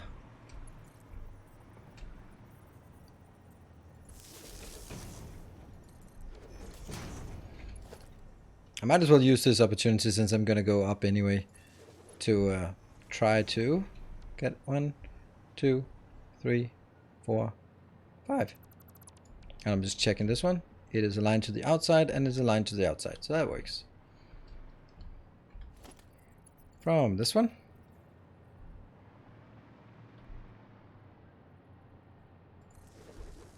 Looks correct. Yep, it does. And then go.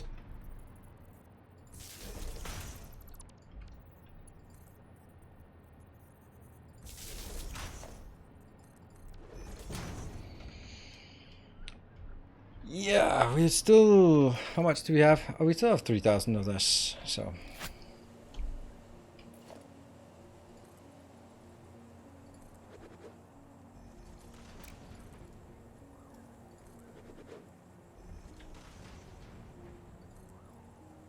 That one.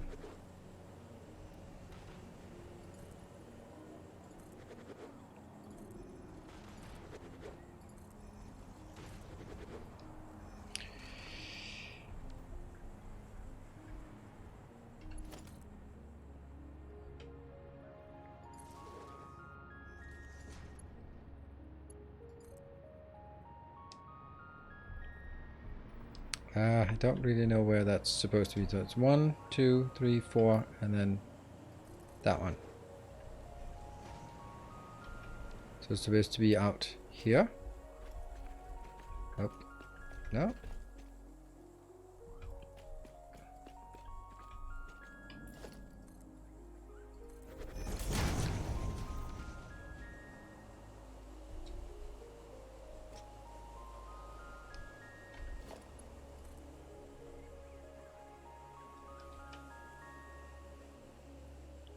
Cannot see where it's supposed to be. Think it's there? Yeah, it was.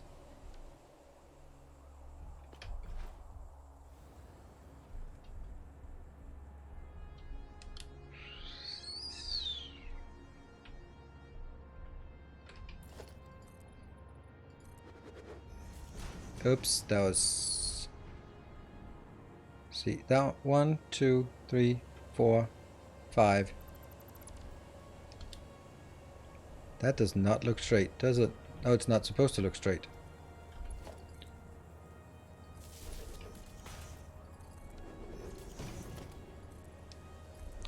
That one, and that one, and that one. Funny, that's not actually close enough. Okay, that doesn't matter.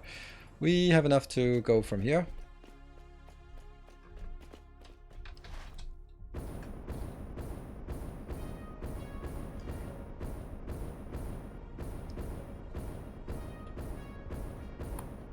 When I play this game and Factoria, I tend to get overwhelmed. Yeah, it's like eating an elephant, one bite at a time.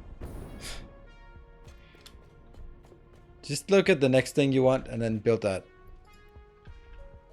Very simple. Makes it sound very simple at least. It looks good, right? We can see in here and we can see the factory, but it's not overwhelming or anything like that.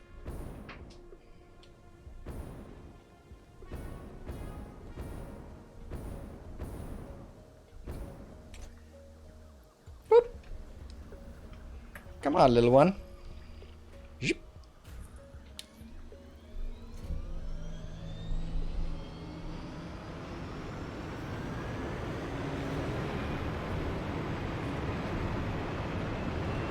Let's see how that works. It should go up there.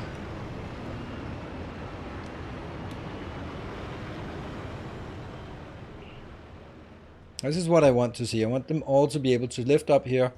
And then I think that when they get up to their cruising altitude, then they go over buildings, but they drop down and then it starts going up. Yeah, look at that.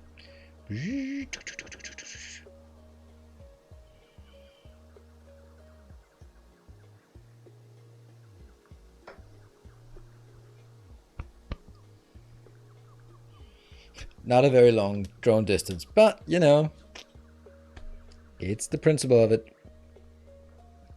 The time it takes to sort of land, load, lift off before the next one can come in is actually the majority of it.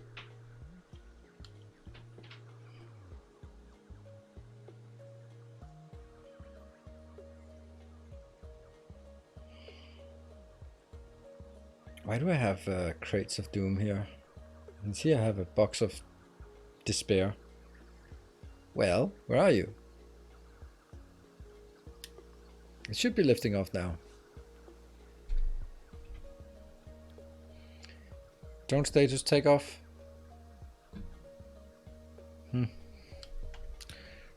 We'll get the binoculars.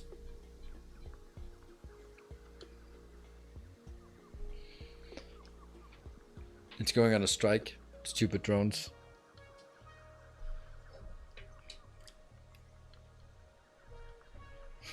That took pretty much forever.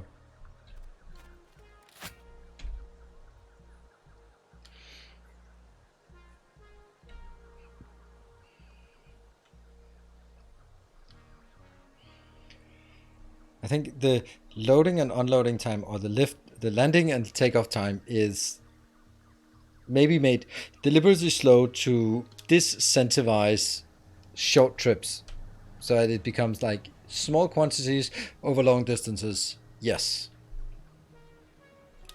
Maybe. And it has drones.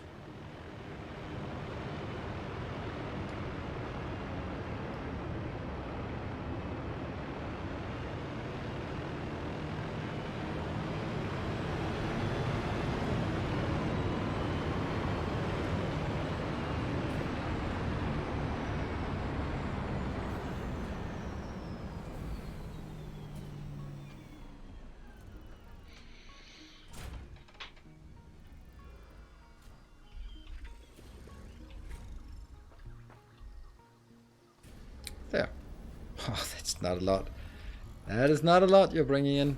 But hey, it's enough to keep this one stacked up.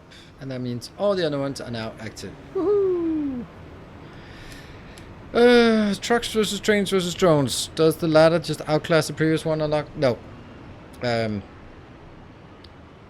Let's see if anyone else here agrees. Okay, trucks. First of all, you can expect that the later options are better because they're later tech. So, but they probably also need more power, which is also what you can see. So that being said, higher tech has more capability.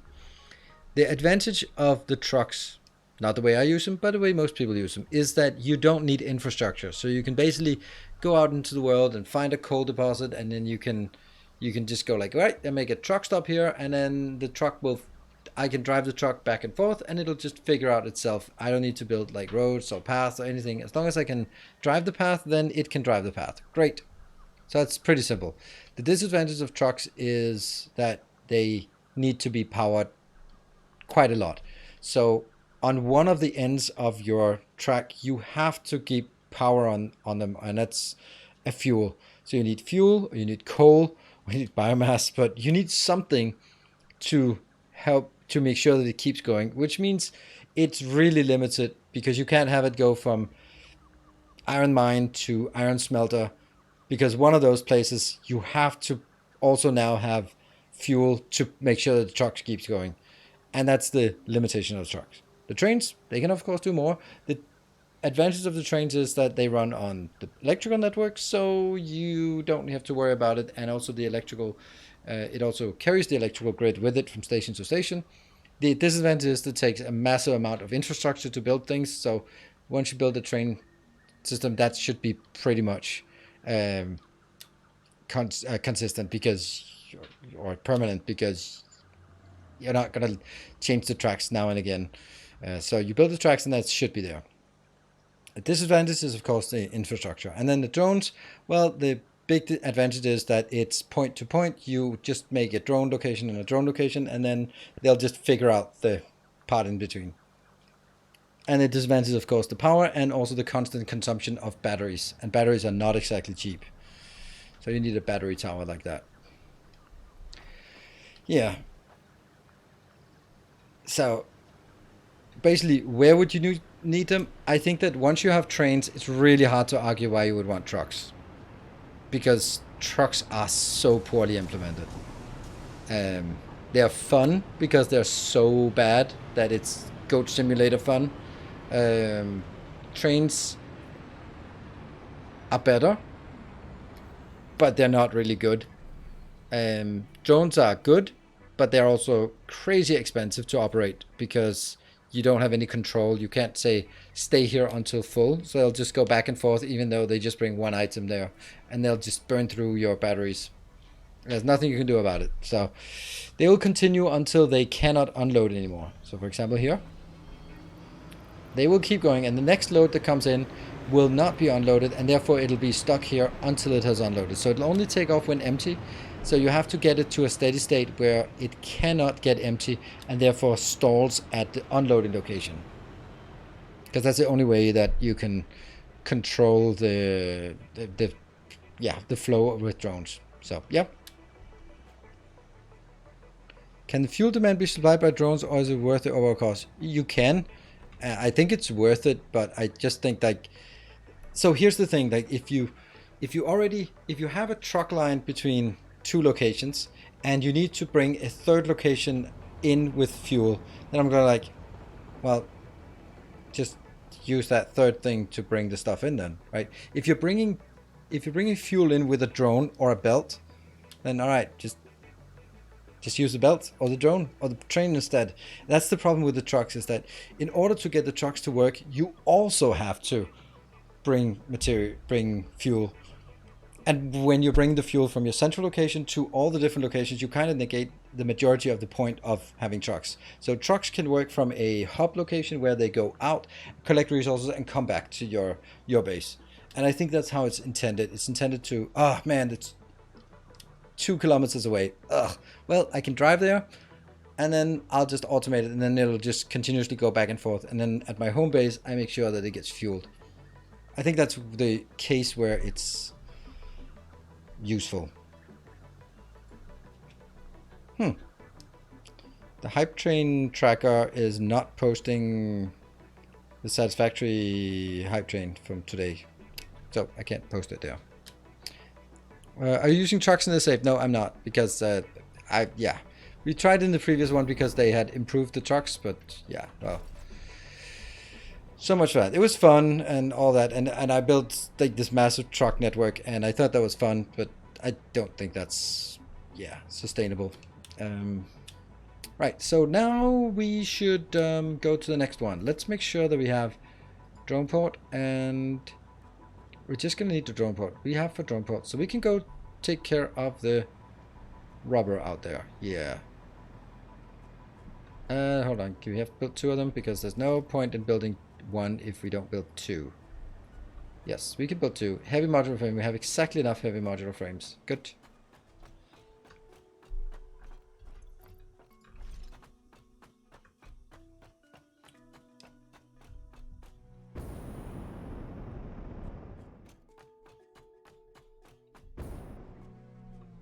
We'll just jump from here. We're not gonna get it all the way, but...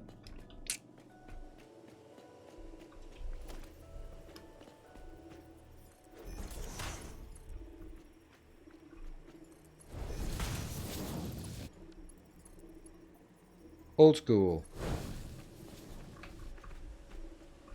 Don't think it works, actually. No, it doesn't work. Because I can't. Bunny hop.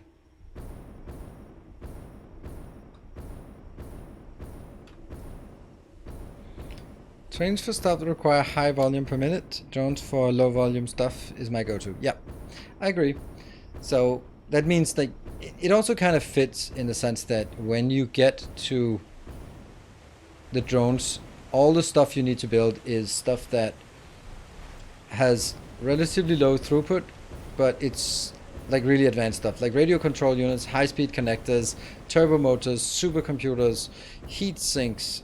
All of those things are... Oh, crap.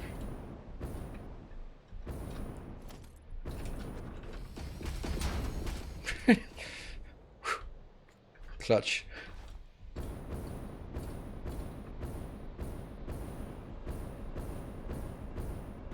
Ooh, I'm gonna take that.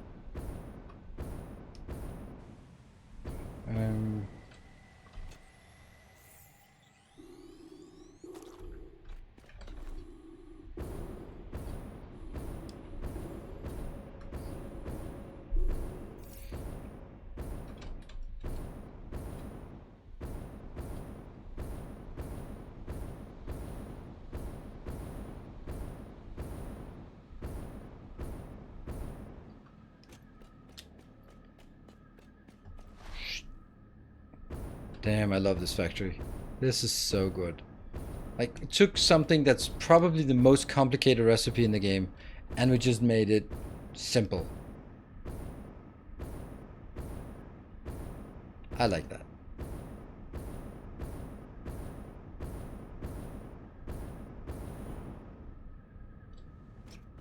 Now we're gonna have to do more for that.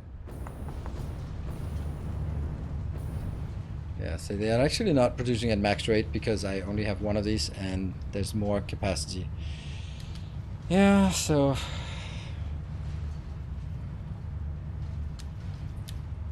Hello, Isumura. Okay, we are going to take a short break. Stand down here, look at this beautiful factory. Sure. S11, episode 144. Trying to get into Satisfactory, but the 3D perspective makes it difficult for me to plan things out. Is there any way to make planning easier? Nope. Get used to it. I'm sorry. It would be nice to say that, but it's super difficult, and it's I have the same problem, and I've put 1,000 hours plus into this game. It's exactly the same problem I have. The fact that it's 3D, just the mind just doesn't want to do 3D, at least not by default. So things have a tendency to be hello. Two-dimensional factory. It works, right? I don't use the third dimension very much, and that's why we're trying to make something over here. But even then, it's going to be a series of two-dimensional factories on top of each other, and nothing sort of really... It'll get better with time. Okay, I'm still waiting. I am still waiting for it to get better. Anyway, we will be back here in 2 minutes. See you guys in a bit.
And welcome back to our Satisfactory Sundays.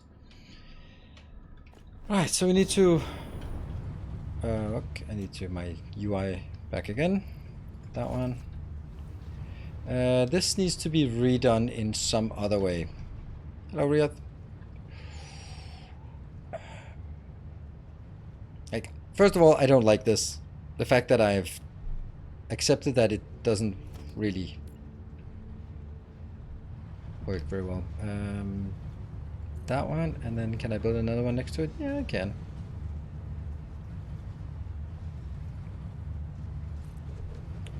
Yeah. Okay, I think this is better.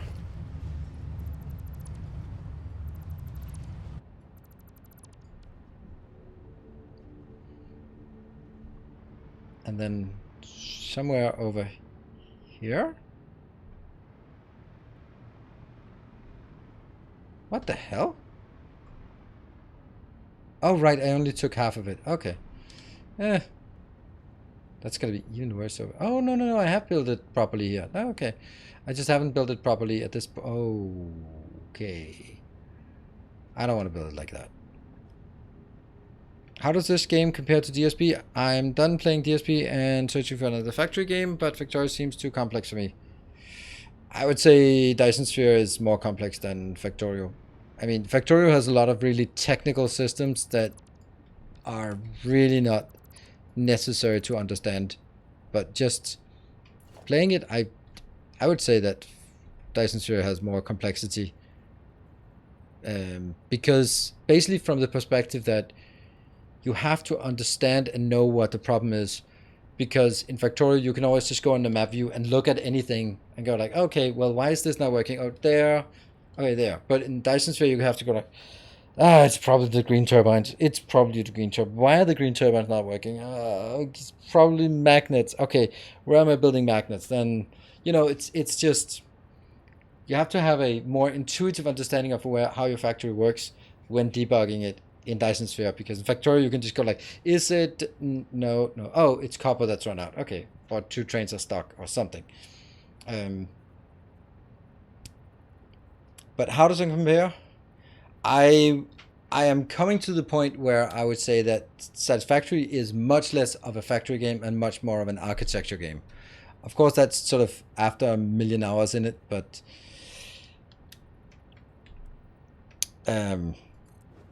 you have to appreciate the aesthetics. Otherwise, it's not going to be a particularly interesting game. I think that's hopefully that's a fair assertion.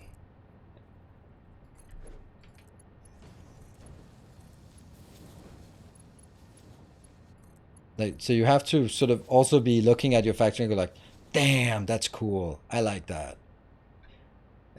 Because things have tendency just... If you build it like Factorio, which I do, I still do, then, even though I try not to, then it... Yeah, okay. And another thing, Satisfactory is full of bugs. Like 3 years in, it's... What the fuck? It changed. Oh, okay. None. Okay. Overflow. Yay! It works. Yay, they fixed it. It's not full of bugs. They fixed it. It's only been 2 years. Woo! Only been 2 years and now it works. What a bliss. Yeah, that's nice. I mean, this is also one of those things. Maybe they've been wanting to put it in for a long time, but they just... Yeah, not right now, not right now. But what about now? No, no, no. We have to wait until... And something, right?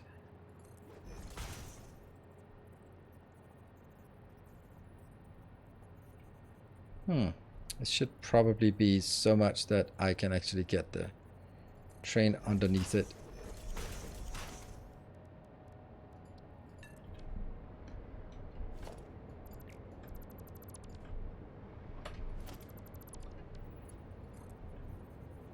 Yeah, but I think I think you have to appreciate the aesthetic things to Satisfactory, because otherwise it doesn't have enough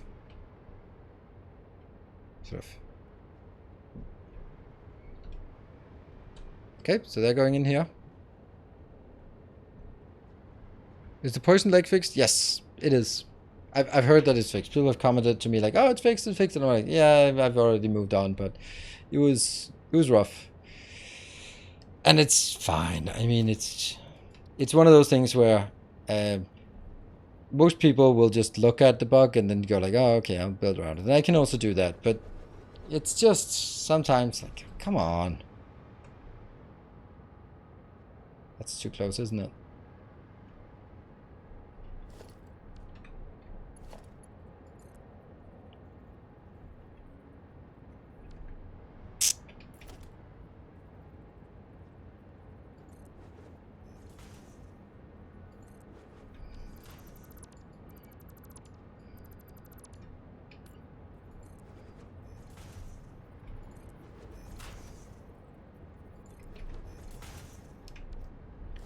That was also one of the things about the game we played yesterday. It just felt a bit, and when I say a bit, that's an understatement. It felt unpolished. If it was like the first build of early access, that's fine, but it really wasn't. 2, 3, 4.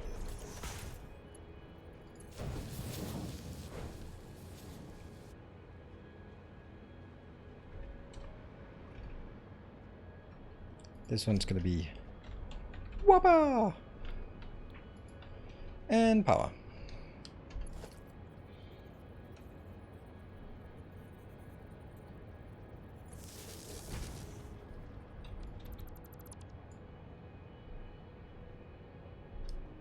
Bug are nothing compared to Planet Zoo bug. Yeah, okay. Yeah, and this is also like I know I'm being unfair. It's just when you've grown up with Factorio, the bar is set pretty damn high. And Dyson Sphere. Dyson Sphere is, if possible, even better than Factorio. In DSP, what is the galactic cross-docking planet blueprint used for? I have a YouTube video specific for that, but that's basically taking everything you build in the entire galaxy and cross-docking it to a single planet. So that's one single planet that can handle the throughput of your entire galaxy going through there and be redistributed. Because one of the things I had issues with was that I found a corner and I go like, hey, this is going to be my carbon nanotube planet. And I built carbon nanotube. And I go somewhere else randomly and I go, I'm going to build proliferators here. It's cool. We request carbon nanotubes because I know I built them somewhere. And then I go to a third one and I just request proliferators. And in the end, it turns out that I transport things all the way across the galaxy, all the way across the galaxy, all the way across the galaxy, many, many times over. So I could guarantee that they would never be traveling more than to the central location and out again. So I basically allowed any distance that was larger than the distance from the particular star to the central location. Any distance greater would have to be cross-docked at that location. Anything that was less could go directly.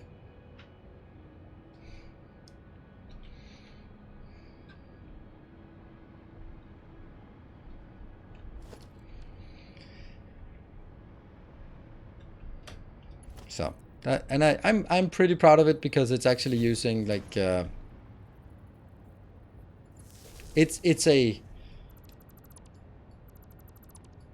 real sort of, it's a genuine logistics problem that a lot of people face, and it's actually one that is perfectly modeled in Dyson Sphere program, which is absolutely amazing for a logistics nerd like me, that I can recognize and I can apply the knowledge that I have to actually get that. So I think that's pretty cool. That's one of the reasons why I think it's just such an amazing game. Good. You're getting some of that. Good stuff.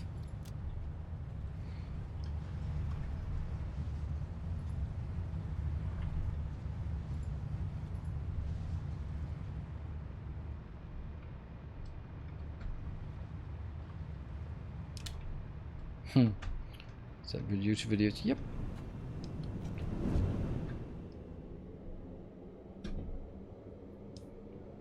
That walking path has never been used since it was built, but it exists.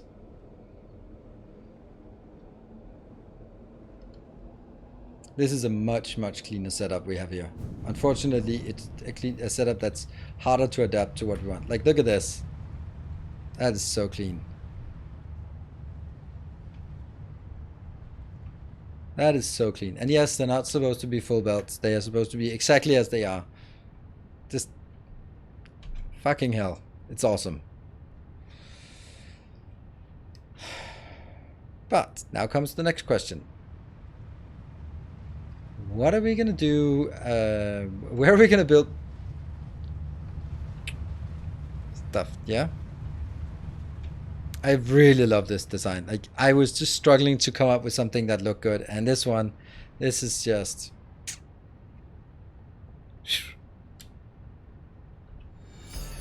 Hey, found this in my small pocket. Nice. Thank you. Let's see. What? How would I get this into something? I think my main solution would be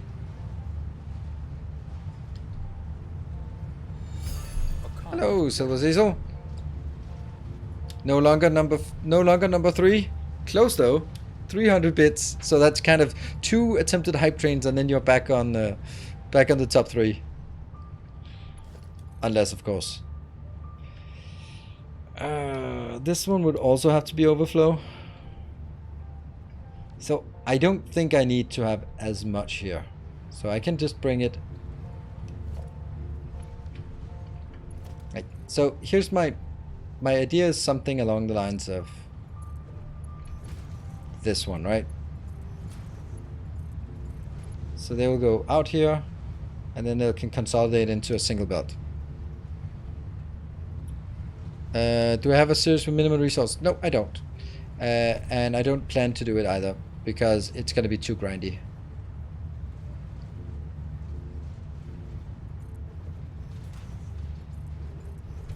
It's not that it's impossible. It's just that you have to go so slow with a lot of things that it's not really. I feel that it's not really going to be super interesting. Like, why is this any? Any should just be an arrow, I think. Doesn't matter. Doesn't matter.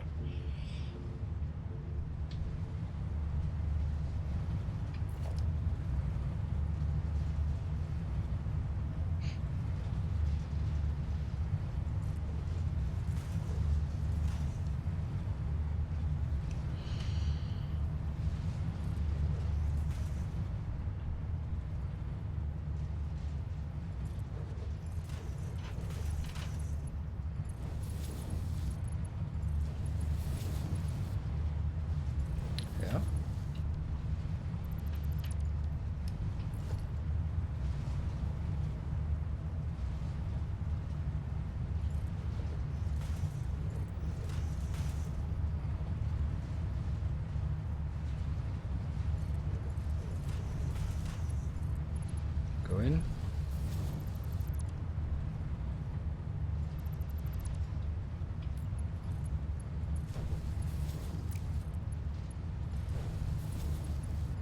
Oh no, it comes out here.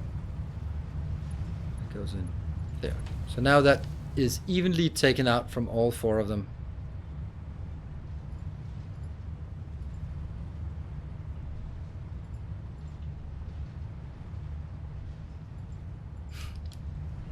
You were saying?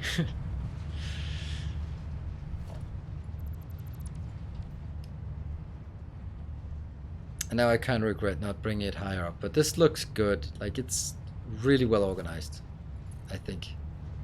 And then it goes. But should it be? I think Victoria is more complex because the conveyor belts and trains connected to be where logistics towers make it very easy to. At least, yeah, okay. I mean, that's fine.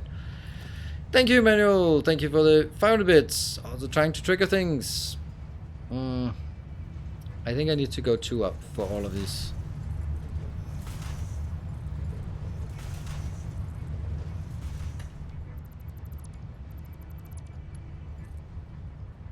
1, 2, 3, 4.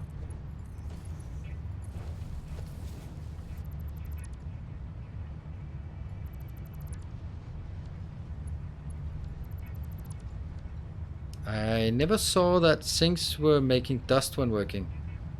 Oh, right there? Yeah, that's actually true. That does look a bit weird. 1, 2, 3, 4.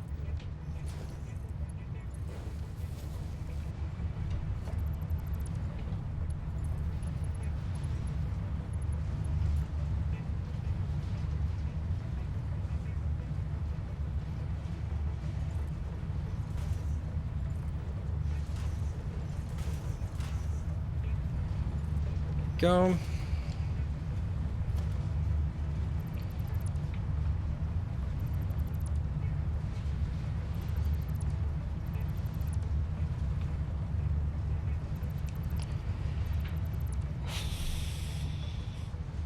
One, 2, 3, 4.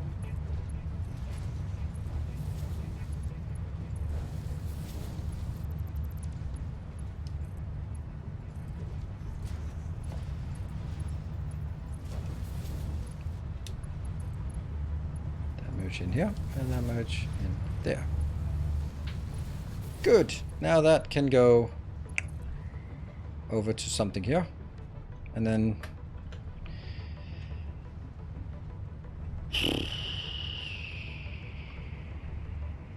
don't know where I want it. Oh, it's down to 1 out of 5. Never mind. Alrighty. Drone port. So do we want to make it here?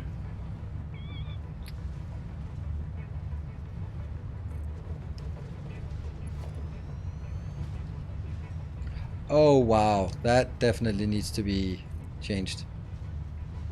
Okay. 1, 2, 3, 4. There we go. And this needs to be. So yeah, it's here. 1, 2.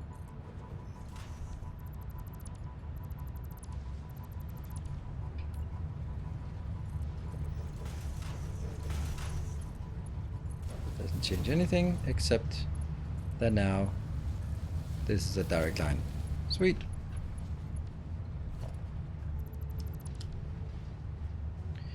Missed one belt between 2 splitters.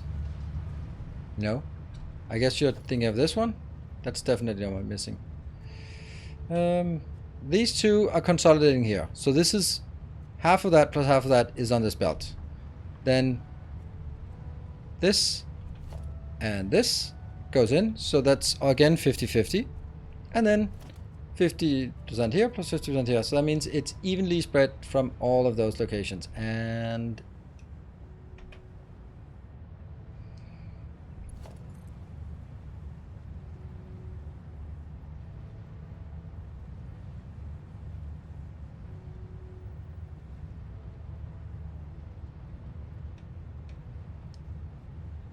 where did they build the other one?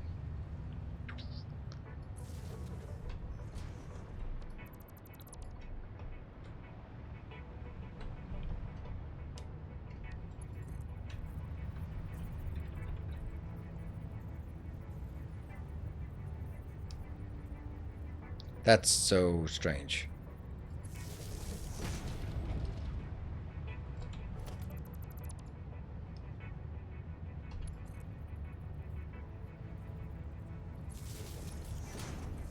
Huh.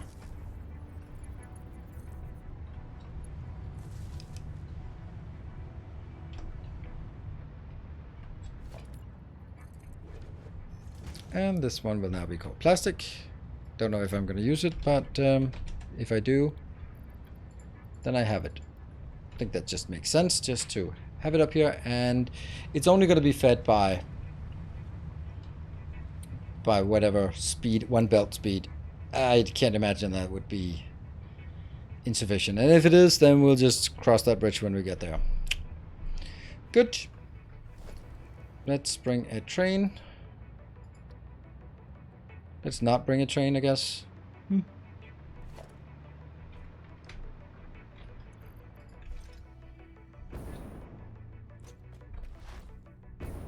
That's such a long flight when I don't have a train. But alas, I don't.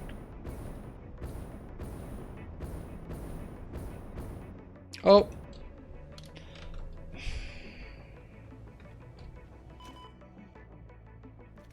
I'm gonna need some copium after that stupidity. Maybe for a hype plane or for a hype train. I don't know. I've just concluded that hype and satisfactory don't fit together.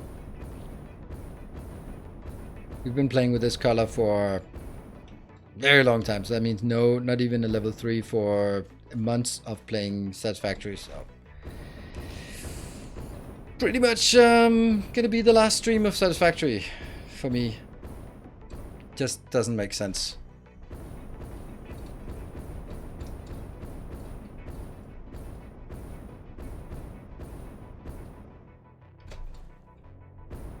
And yeah, before you say anything about it, well, that's not kind of, it's not the only metric, but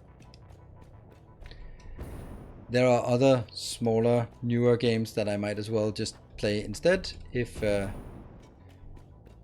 like, I could also play Darkest Dungeon and then it'll be the same engagement. Or I could play God of War that I want to play during October, and it's already midway through October.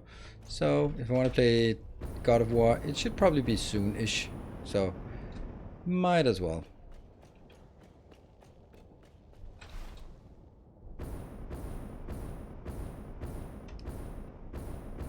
God of War is so good. Yes, it's still good. It hasn't stopped being good. Yeah, Dad of War, Dad of Sun.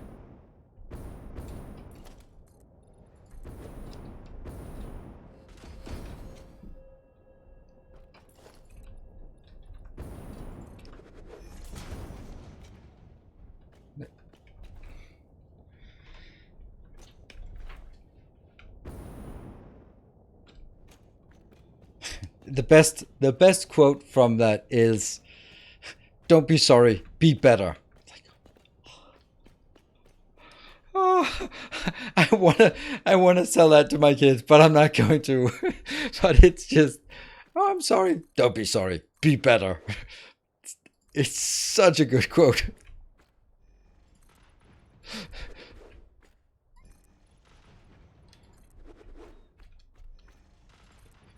But I don't think it's. I don't think you should take parenting advice from Kratos. It just like doesn't seem like it's the best of ideas.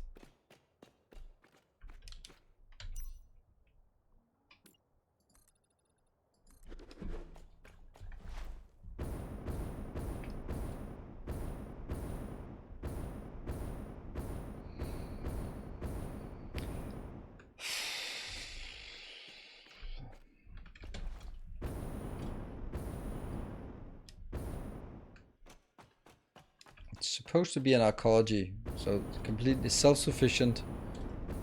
And here we have now crystal oscillators. Nope.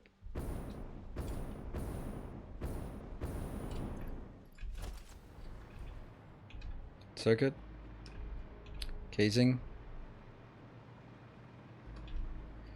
And the rubber.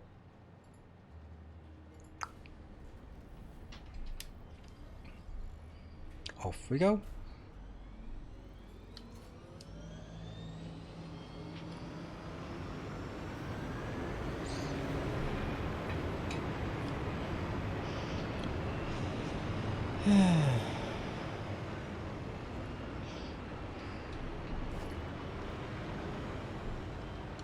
Like I find Satisfactory really sort of calming and just relaxing to build, and I can also just load it up while listening to a podcast or watching some stream in the background.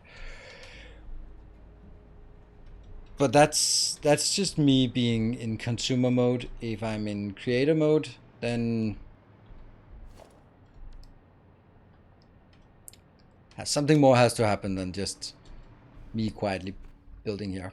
And I don't know. I don't know how to. I've tried and tried to sort of build aesthetic things, build big, and not really.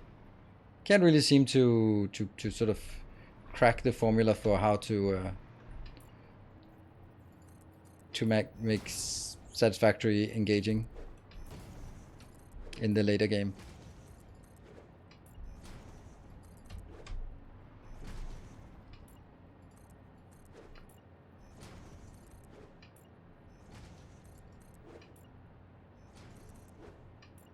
And then there's also the part that this is the thing with whenever there's a one of the main games is coming out with a new version. Then, for example, I haven't played Dyson Sphere for a half a year, more or less. And then when I return, I'm like, oh, this is so cool! Like just copy recipes, and then copy the entire build, paste. There we go. And now it's the whole build. It's just built, and then copy the whole build, and then 2 of those builds more, and then go like, wow! I just went from 1 per second to 15 per second to 60 per second to 180 per second in just the span of 2 minutes, right? And I go like, that is so nice. And then you come back to Satisfactory and go like, oh my god, it's gonna take 4 hours for me to get 8 of those per minute. Yeah, it's always been a problem with this game. Well, the thing is, has it always been a problem? Because it's just, I think it's just been a problem for me because bits and kibits can still just make giant factories and continue to make giant factories. I mean, I think bits did just restart or something, right? So that's always just generating a lot more interest when you restart. And the thing is, like, man, I'd like to sort of, when I watch a kibit stream, then I go like, oh, it's so cool, like then flying over somewhere and there's a giant factory there, and then flying somewhere else and there's a giant factory. And I go like, yeah, but that's 1,000 hours put into that single game, and I just don't need it, right? They use mods though, yeah, sure, but that doesn't change it, right? That doesn't. I mean, yeah, it makes it a bit more convenient to be building something, or if you're hovering and then just do stuff, but it's not like there's a magical thing that you copy paste and then you are building as fast as Dyson Sphere program or Factorio. That mod just doesn't exist. Anyway, so I'd like to have that kind of base, and I'm kind of working on it, but I can also just see that we're not really getting there.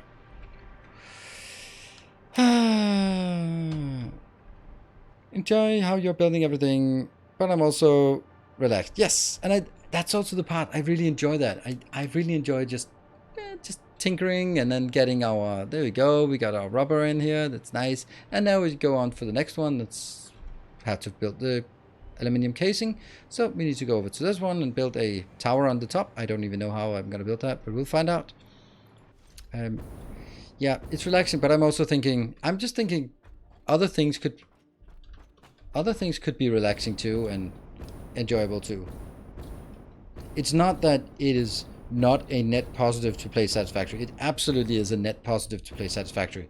It's just that, is it the most net positive that I can come up with?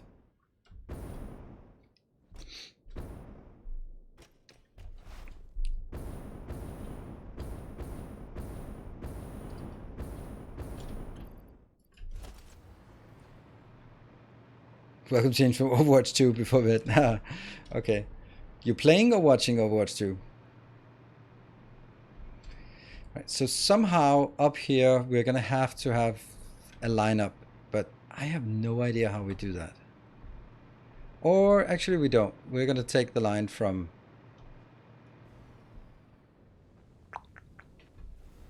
Yeah. How though? This is one product and that's the other product.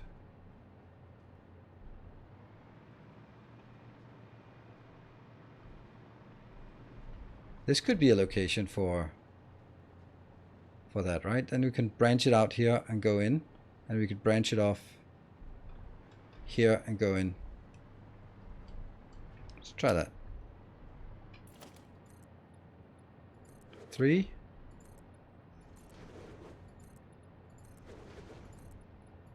Now it goes underneath this one, right? Yeah. Oops, I'm losing power here.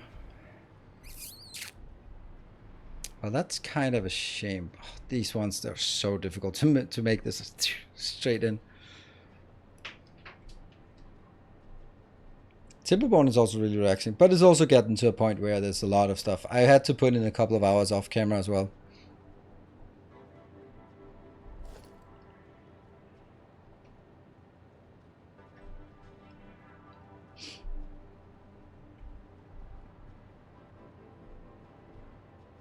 So we can branch it in here, get to this location, and go 1, 2, 3. 3. Actually, then I don't need this part. 1, 2, 3, 4, 5, 6.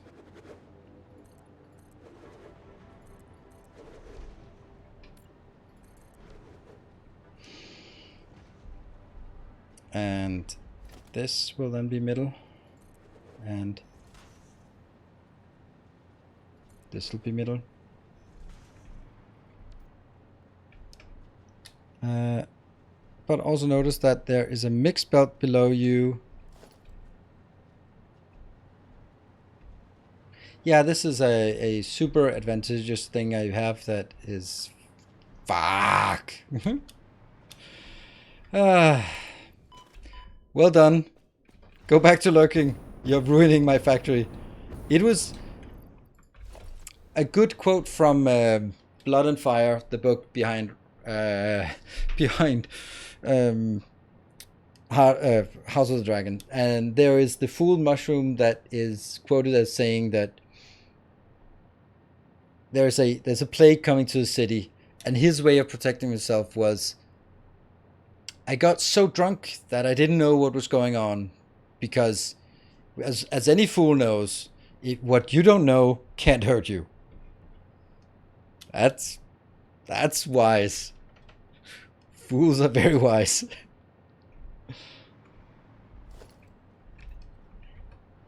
So, this one's supposed to do that. Okay. Well, I mean,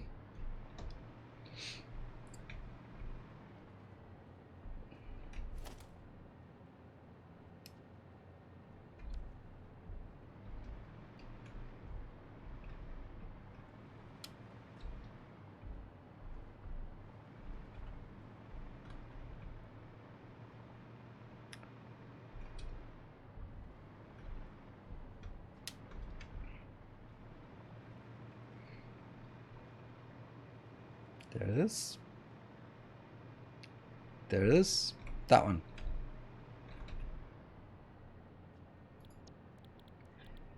Why would it have to be the same formula? Damn it. And that goes here. And then that one. Then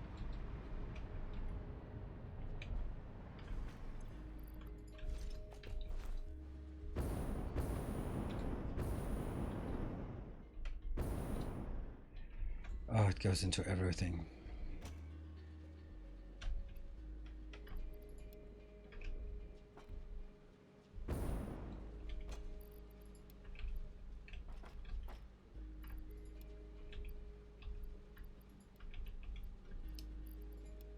I don't even know if that's the right place, the right way to do this. It will, I guess, eventually be hashed out and corrected. I start a new island in Captain of Industry. Before I build, I first make calculations what and how much I will build. Meanwhile, I let the game shape the island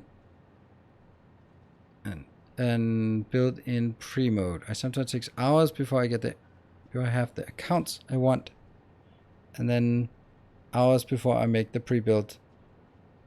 Then I have to pre-build, so it takes quite a while, but honestly, enjoy it. Yeah. Wow, that's cool. I think that it's one of those things that I'd like to do as well, in the sense that for Satisfactory particularly, I think that it would be a good idea to have a single spreadsheet. That'll just be, this is what I want to build. So you start from the end and go, I want X of this, and I want Y of this, and then I want this of this, and then that's it, right?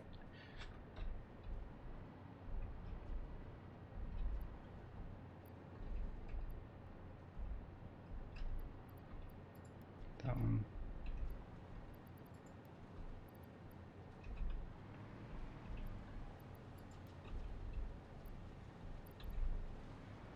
Is it done now? Is it done? So that you can start building, and then when you go, all right, reinforced iron plates. I need 42 of those per minute because that's what I calculated I wanted the end game. So when I start building it, I build a factory for 42 per minute, and that's it. And then you move on to the next, and you go, okay, circuits. I don't need to build 500. I need to build 123.5 because that's what I calculate. And then you build it exactly what you need, and you know that that's going to be filling up your factory. And I think that would be, isn't it easier to do this? Just make sure that the numbers are fine. Yeah.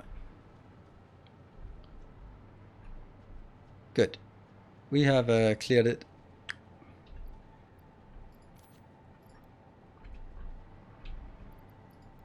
Now as the next thing that comes in for each of those is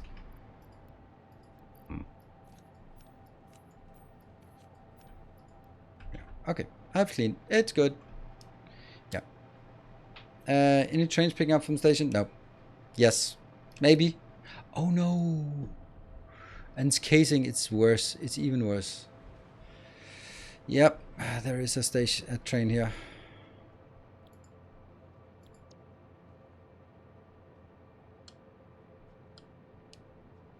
No, it's sheets for the batteries. Ah, that's good. All right. So no one's picking up this yet.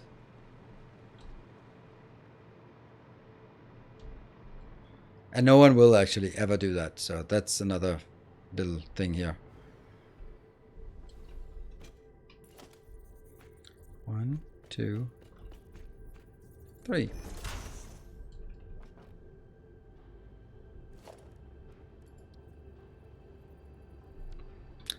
Modular frames. Always you.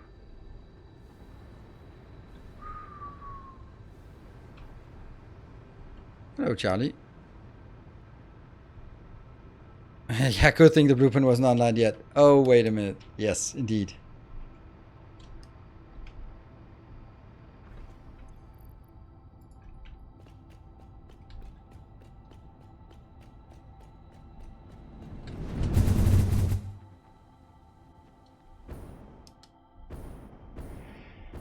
Yeah. Well, the good news is that oops, I have now cleaned up a slot per week where we are going to play some other games. So maybe Sunday next week will be where we start up God of War in preparation for the God of War in yeah, when that comes out, because it's probably going to take a bit of time before we play the whole thing through.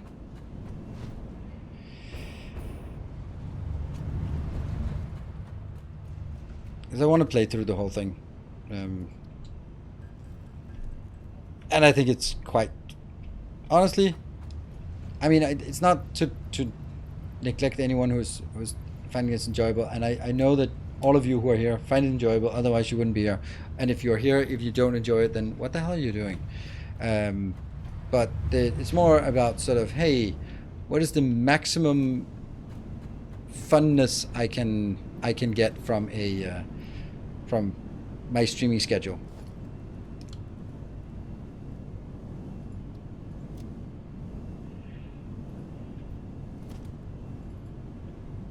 I got everything. Yeah.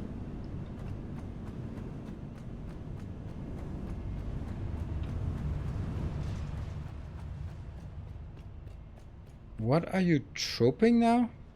Troping? Troping?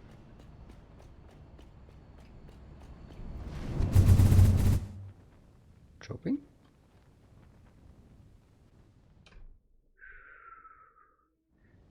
Is it gonna be perfect? Oh, I missed. Oh, I missed by a lot. Come on. Turn around. Damn.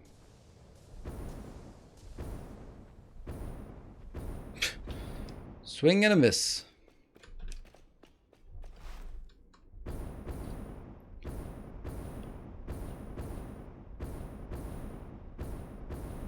You're told that you have now some free nights. Yes. Still spaced out. Yeah, we're gonna do God of War on starting next Sunday, and then filling up the schedule with it. So sort of trying to play it a bit intensively, and it's gonna be probably, I don't know, how many. What do we think? I think 7 streams, because I'll do all quests, all side quests, all Valkyries, but not all collectibles. And I'll play it on hard difficulty, not the hardest. Not give me God of War, because that's a bit much. And we might change that. So you have to drop something. Satisfactory. Satisfactory is being dropped.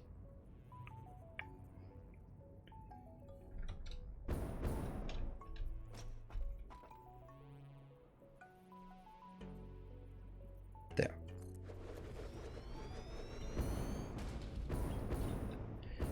And maybe something else until we get some new stuff.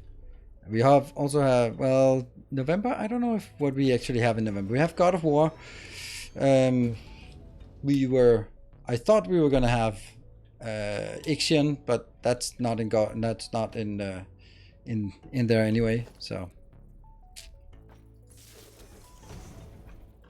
that's gonna be December instead.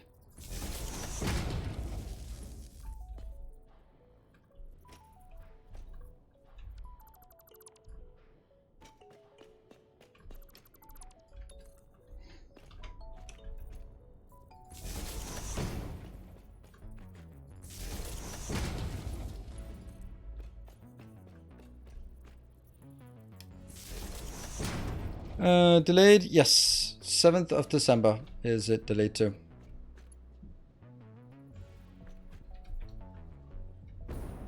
Oop, I don't have the right one. That one.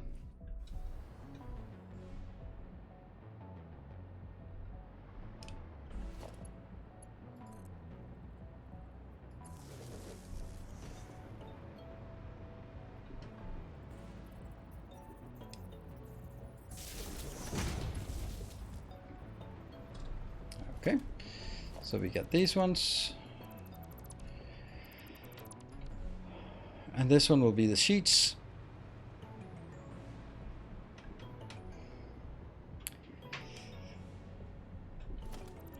So I'm looking at this and thinking,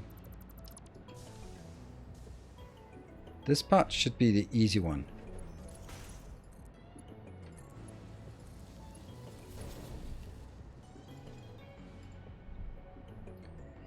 And then the other one will be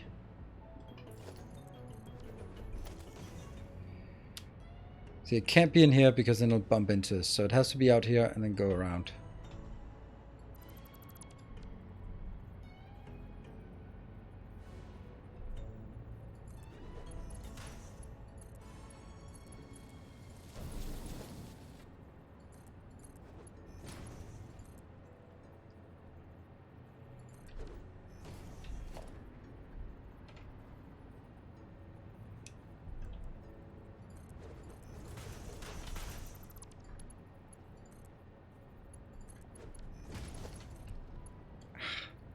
Close.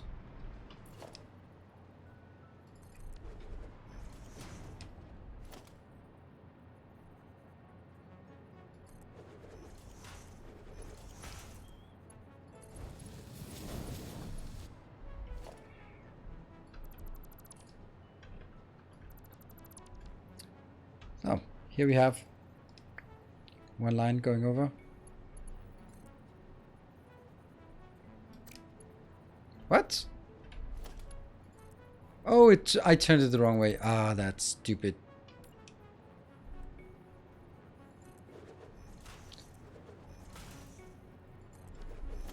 You go away and you go away.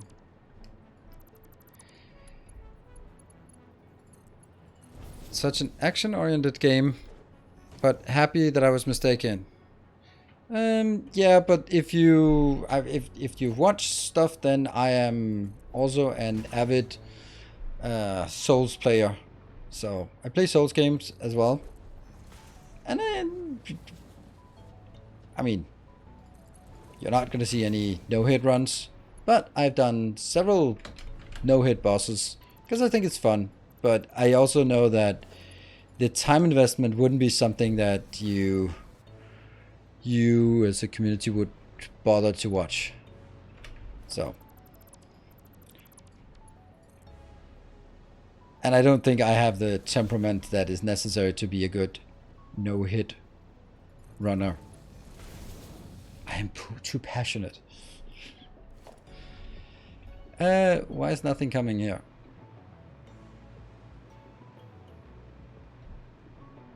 There. None. And overflow. Yeah?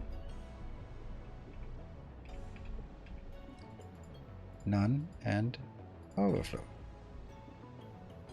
Oh, the other way.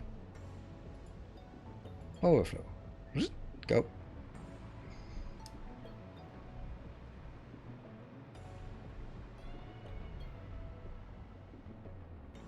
Action Game Factory goes are linked somehow because my friend who only plays competitive games, Apex, Valorant, is very addicted to DSP.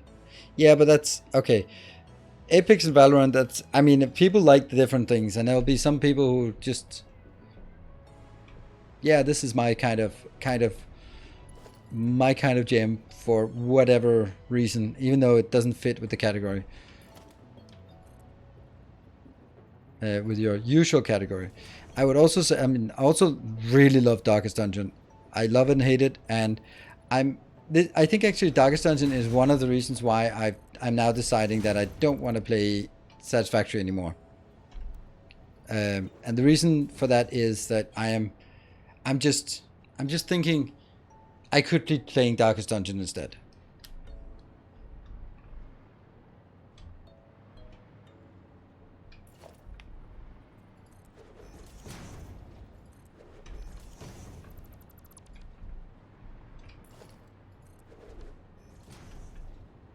Just gonna grab that one up here so we don't fall down. Yeah.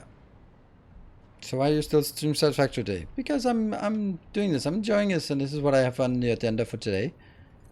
And I'm also just throwing it out there because if I had seen like many people go like no, don't, then I might have changed my mind. But I haven't seen people go no. Maybe that could be either because it's fine. Or it could be because you're asleep, or it could be because it's fine. I just want to watch whatever you play, and it's probably going to be fine. And then that's also nice.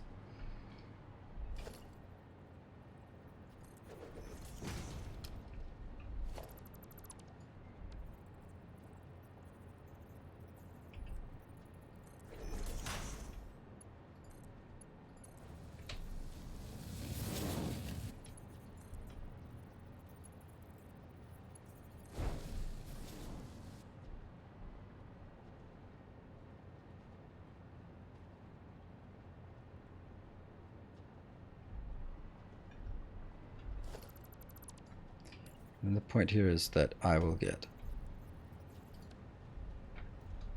this one.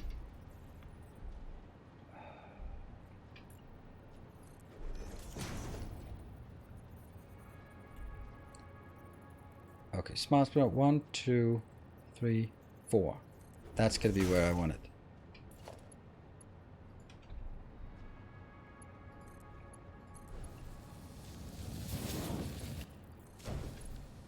Okay, this will be, nope, overflow to that side and overflow to that side. So then go down here and down there. You'll be just going.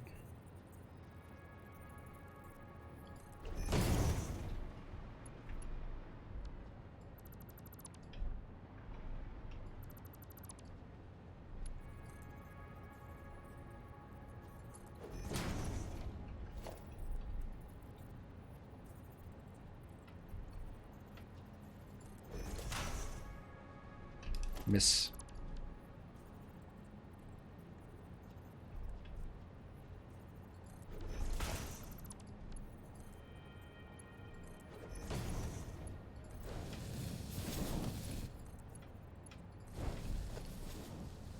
Yeah.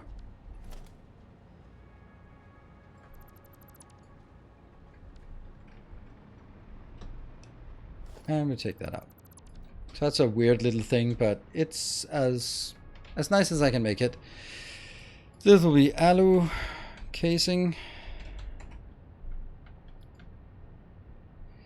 Are you hyped for Jagged Alliance 2? No. Victoria 3? No. Never heard of any of those games, so I can... Never heard of them. So, can confidently say no. I'm not excited about that.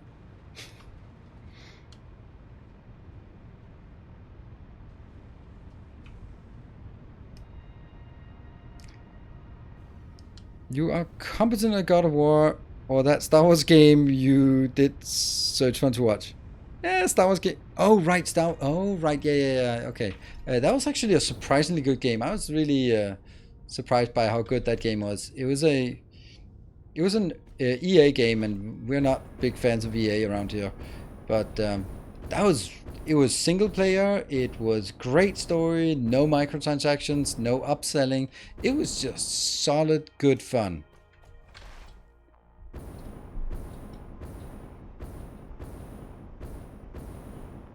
Last Order? Jedi Last Order? I think that was it. That was the name. Yeah. It's really good. It was so good. I was just so surprised by it. And they're working on another one. So that's also nice. Crystal Oscillators, that's not unfortunately something we have right now. But we do have allocating. Woo! Get them allocating. Off we go. Come to enjoy watching your content every day. I'm sure they will continue to watch whatever you play. Yeah, some will, and I really appreciate that. And that's the objective. Like, I want to move people from watching the game to watching me play whatever game. And then, of course, there's some who want to watch Factorio. And when I don't play Factorio, they'll stop watching. That's totally fine. There'll be some who will go like, I would like to watch you play factory games because you're really good at factory games. Cool. Then there'll be some like, I like to watch whatever you play because I like the way you're approaching games.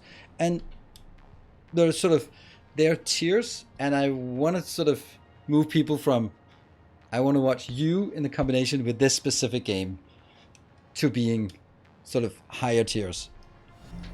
Another and that just, loyal because that devotee. makes it more flexible for me, the fact that I can stream other games and try things and do first look games. That's super amazing. Now that's weird. It did say 2 new, and when I look over here, I don't see anything new. Weird. No? Thank you, Patreon, for getting my hopes up. Fallen Order. Yeah, it's called Fallen Order. Yes. Hello, Casimir. Yeah. 130 hours of Elden Ring. You survived. What? I survived? Yeah. You made it? Yeah. Elden Ring. Damn good game. Okay, so Elden Ring is, of course, the best game ever made, and it's super fantastic.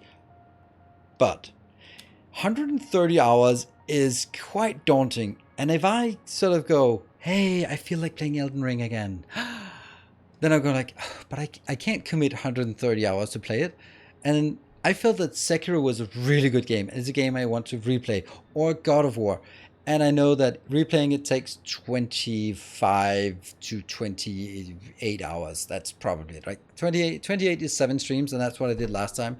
So, 7 streams, 28 hours. I can easily commit myself to that. But committing myself to go like 130 hours? Nah. Or then I'd have to sort of skip things, and I'm not very good at skipping things in those kind of games. I want to just sweep the maps. Have we finished? Yeah, Casimir, we are almost done with this game. Oh, right, my challenge survived. Yeah, some people didn't like it. Well, then, some of my my Elden Ring videos are performing, or did perform like really well.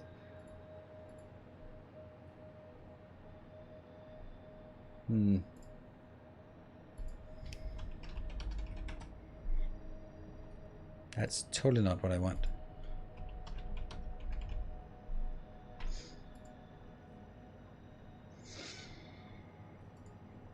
A lot of them are performing atrociously, but every secret of Rhea Lucaria is 180,000. All dungeons and all mini-bosses of Western Limgrave, 165,000. What's behind the locked door in Stormvale Castle is 160,000. So, you know, from a YouTube perspective, it's not exactly bad. That's pretty good numbers. How many hours have I sunk into this run? 164. But I've seen the argument that playing it for the first time is what makes it good, and I've already seen every possible spoiler. Oh, I understand it, but I watched everything about Bloodborne way before I played it. And then when I played it, it was a completely different experience. Oh my god, I love Bloodborne. Oh, that's such a good game. I'd like to say I have played Slay the Spire. I'm not very good at those kind of games. The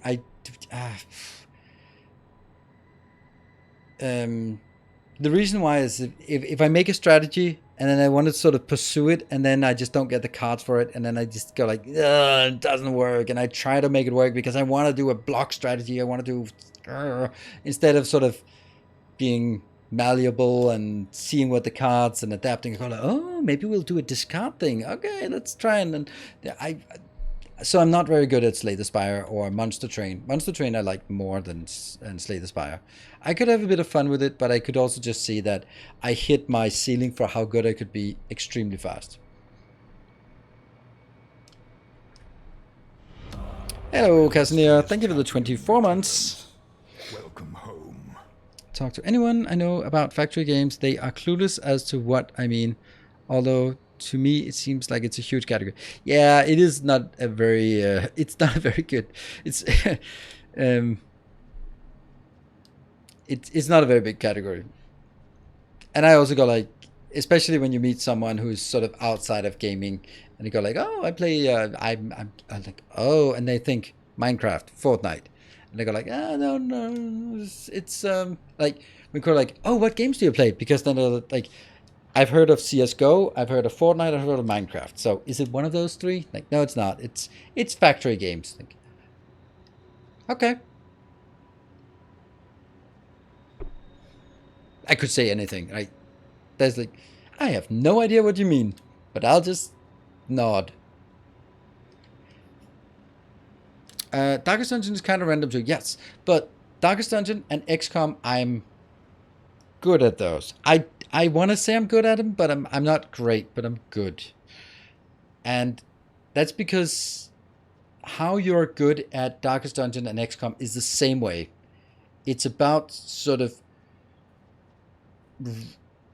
it's not about rolling the dice, it's about knowing when to roll the dice and when to prevent rolling the dice and make sure that if I do this, then the other one, the enemy, does not get a chance to roll the dice and get a crit and kill me randomly. So I need to make sure that there's no line of sight, or that I take them out before it's their turn, or that I block, or I dodge, or I stun, or, you know, so it's a different way of playing it strategy-wise, while in Slay the Spire, you can sort of have an overall strategy, and then, but you have to change the strategy according to it. And that's kind of also the thing in Darkest Dungeon 2, because you get random items, and some of those random items you go like, oh, looks like I really want to work with tokens in this run, or I really want to work with shuffling, or I really want to work with, so yeah. Love to see you play StarCraft. I used to be one of the best players in Denmark in StarCraft, and I'm talking StarCraft 98. So, but that's a long time ago. Long time ago. That's my first serious gaming experience.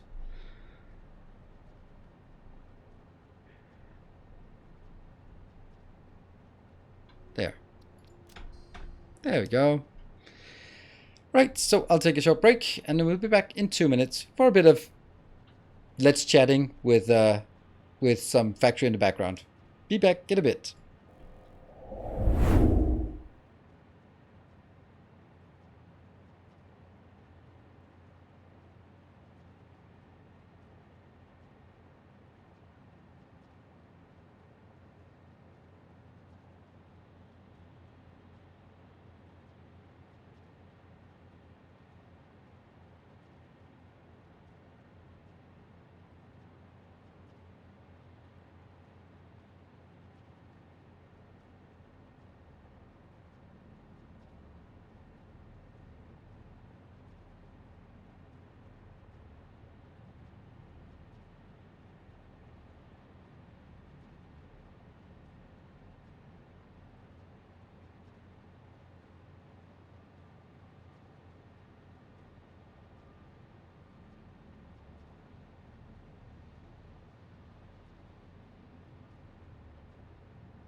And welcome back.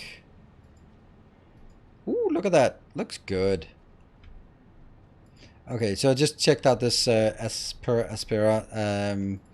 I can definitely see it looks interesting. It does have that part of the city builder genre that I'm not so keen on. Let's see, did we get that one? Yes, we did get it. And that's the oversaturation of information.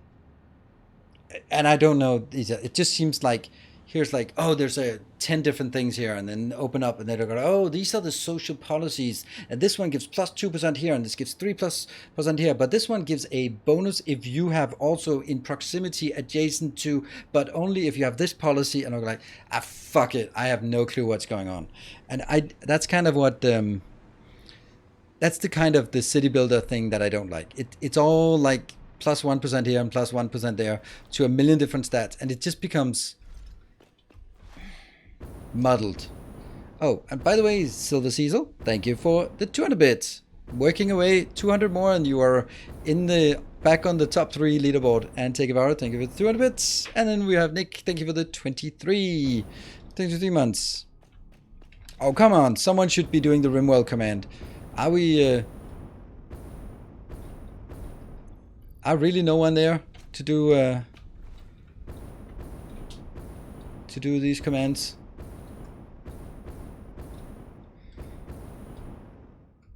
Why are we doing this? Oh, we should have a faster way to do this.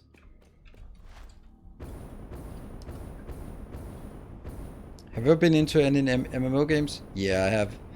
I played years of World of Warcraft, but that's the only one. Alright, Manuel, thank you for joining. Thanks for the stream. We're back seeing you gaming. Alright, good night. Thank you for joining. I'm gonna venture the guess that I played World of Warcraft before any of you.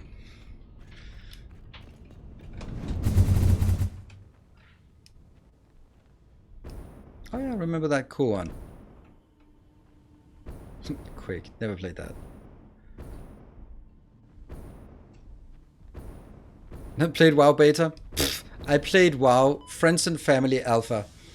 So the one where it was only employees and their friends and family. Yeah. So that was not even the beta. It was way before the beta. I had it a month before the beta started in the US.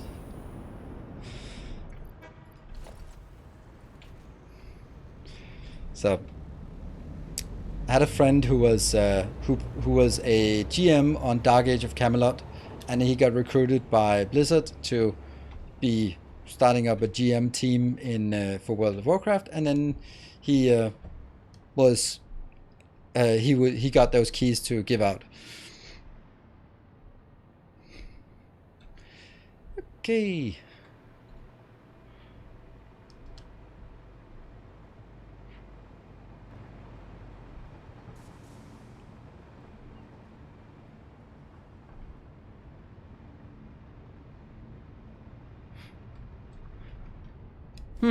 That's an acute lack of what we want, isn't it? Why is that?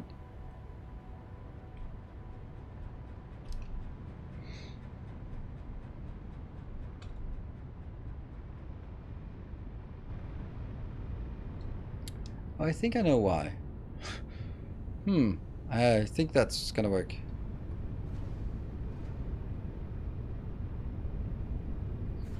Here.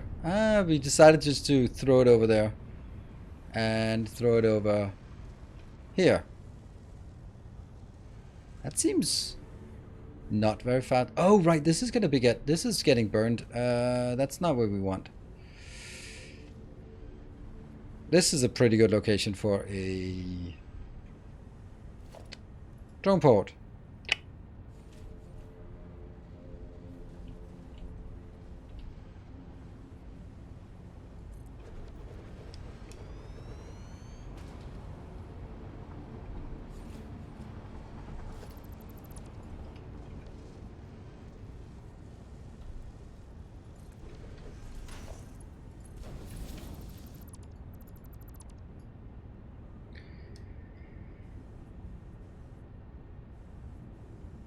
And show it to me when I was young. Into Destiny 2. Does that even count? I don't know. Oh, there we go. Works. And this one is going to be overflow, and this is going to be any.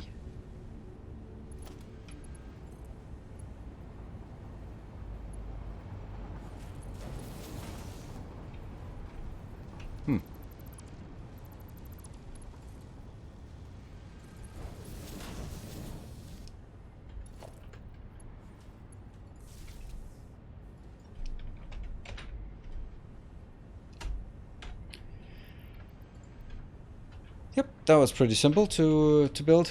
This one is standing still. I guess that's good. So whatever we build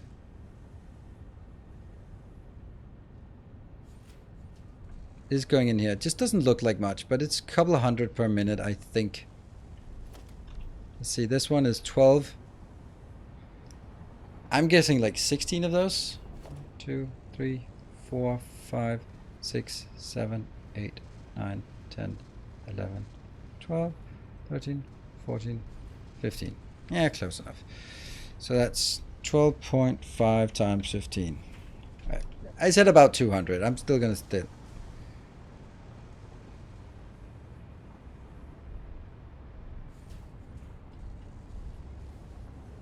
Alright, it's pointing this way. It says everything and overflow. That's also what I want. I want it to primarily go that way, and then anything excess goes in here. And then this is overflow forward, because that goes back and gets vented or gets... But it's going to be in here. We've spent about 1.5 minutes, and that's what we have here. So we have circuit done. That is great. And then we'll just jump on back to... Let's see. Crystal oscillator. That's the crystal oscillator build over there, right? Yeah, I think it is.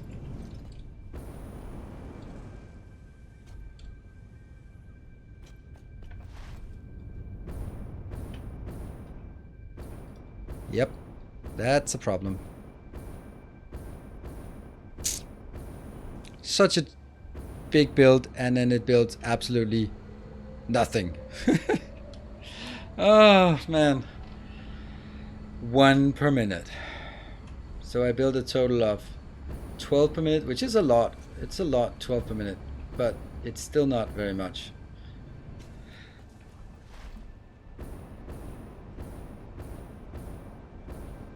And the problem is, it goes over here. They're all working. And they're making computers, and computers are getting back, and the computers, I'm gonna just figure out if the computers are getting annihilated. If they are, then I'm gonna stop. I'm gonna stop them.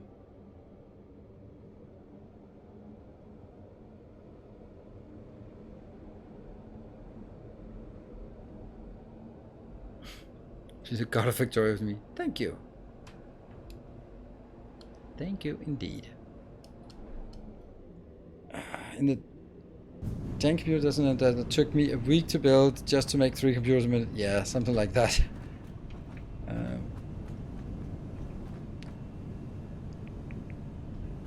Where are the computers? There they are. Okay, so let's see on the back here. Overflow. Nope. Nope. And as long as that one's full, then over time, like geological time, then this will start filling up when we now have computers coming in here. And this one, look at that. There's one computer already stuck in here. So now there's 0 computers stuck in here. That's not good. There's 9 computers stuck inside this one. Okay. And there's 3 here. Okay, so now I just need to wait for it to go all the way back, and then it'll be stop working.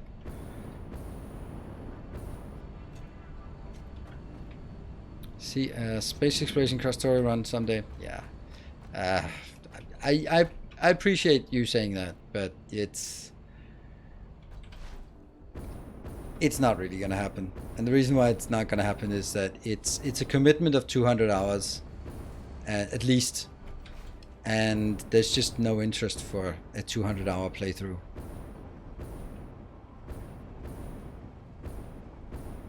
And I don't like sort of going, yeah, we're gonna do this, and it's gonna be super awesome, and we're gonna do this, and then basically after 20 hours, there's half as many people watching, and they would be watching no matter what I play because they are the loyalists. And then, you know, maybe then I'm stuck in that position again where, well, I did kind of commit to it, but now what do I have to do now?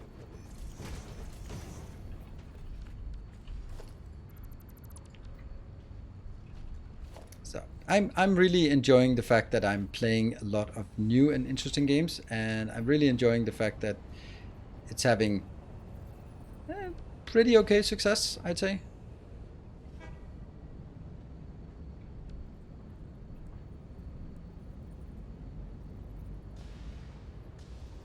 I don't get this. How am I not able to put it here?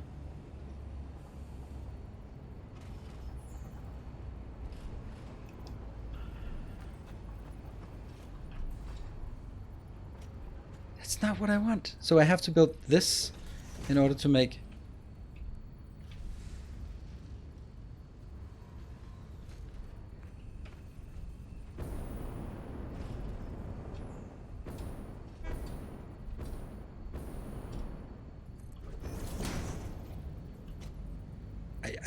I am blown away by this. Usually it's just shitty, but this is worse than usual.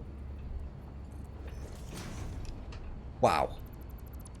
I have not understood why they have chosen to do the way they do it in Satisfactory. Like, it still blows my mind that you have to point at not what you're doing to get it built there. I just do not understand it. It fills you with determination. And thank you, Luluf Gamer. Luluf of Gamer. Thank you for the Prime, and thank you, Tekivaro. You really appreciate that you are trying so hard to get something started, but it's just not working. Like here, for example, if I want to build it, then I'd have to sort of... I have to move the cursor up to make it... Like, it's just... Why? That's so weird. And Silver Cecil, you are back into number 3. Sweet. It's a really weird choice because it's a design choice early and it cannot be changed at this point. Oh, why did I not check my high-speed connectors? And I don't have... Okay, well, we're gonna be hitch a ride back home. Oh, that's gonna be this one. Chop texture on the sides. Corners that don't look the same as squares. Oh, okay, yeah.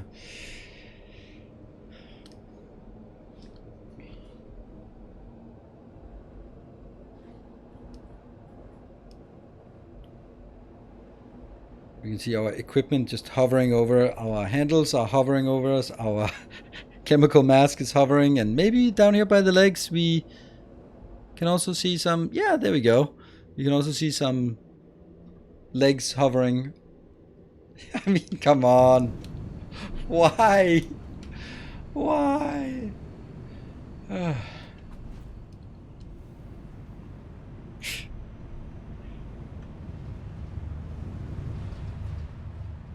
It just doesn't make any sense to me. It makes no sense that you'd rather have it look so awful than you remove it and go like, yeah, whatever.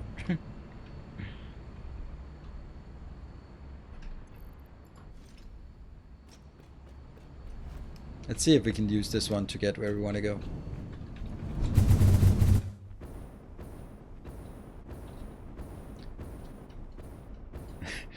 It's a bit of a roundabout way, but we might get there.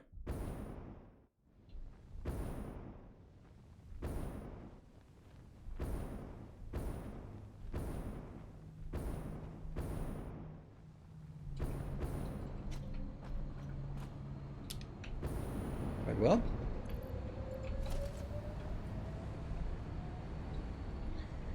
How many of P4? What P4? P4? I'm just, right now what we're working on is radio control units, so if that gives you some kind of idea about where we are.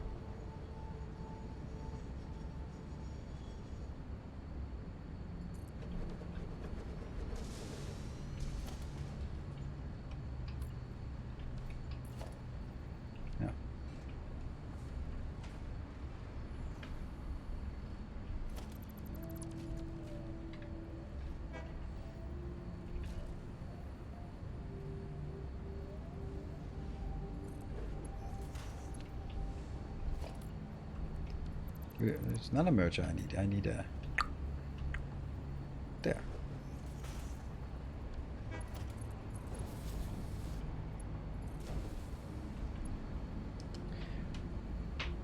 How is the early access state of Darkest Dungeon? It's really, really good. But it's also like really, really frustrating. I think that basically it needs a bit of tuning. Which is okay, because it is early access, and they just added major things. There are some sort of, like, there are some parts of the game that are just, like, each of those is like a journey, and the journey is about 1 hour long. I feel it's a bit too long, and the last fight is the hardest one, which means that if you lose an enemy, lose a party member halfway through, you might as well just abandon it, because there's no fucking way that you can make the last boss before the end. And that's just, I feel it's bad, because you're sort of, then the whole idea of, oh, you lose someone but you can struggle on, it's completely null and void. If you lose someone, save your time, cancel the run, take your losses, start over. And I don't think that's the right way. I think it should be like, if you're struggling and you lose someone, you should be limping your way through, but you can avoid the last fight because it's too tough and you're going to miss out on things, and maybe that'll end your run, but at least you make it to the end and go, all three of us, we survived. Okay, whew. But we claim the journey complete, even though there's three of us. But that's not how it is. It's basically going like, well, you lost someone after 20 minutes of this stretch, so struggle through the last 40 minutes, but you're never going to make it anyway. And I think that's bad design. Very clearly, because that means you might as well do it like you have four people. If you lose one, there, game over. Nope, done. And that's like, well, that doesn't make any sense, right? Then, so so from the perspective that they have built a mechanic, or they have part of the game is that you lose someone and you struggle on, and yeah, but they've game mechanics wise they have completely annulled that function because it's not there, and that's the kind of thing that I feel that that's a mistake, because it's a core part of the game is that you lose someone and you struggle on, and since that's not a thing, then they just built a lot of features that are completely irrelevant. So but that's kind of the essence of it. Like there's some balanced things, but I really like the way that things work. There must be something in here. They're connected to something in here.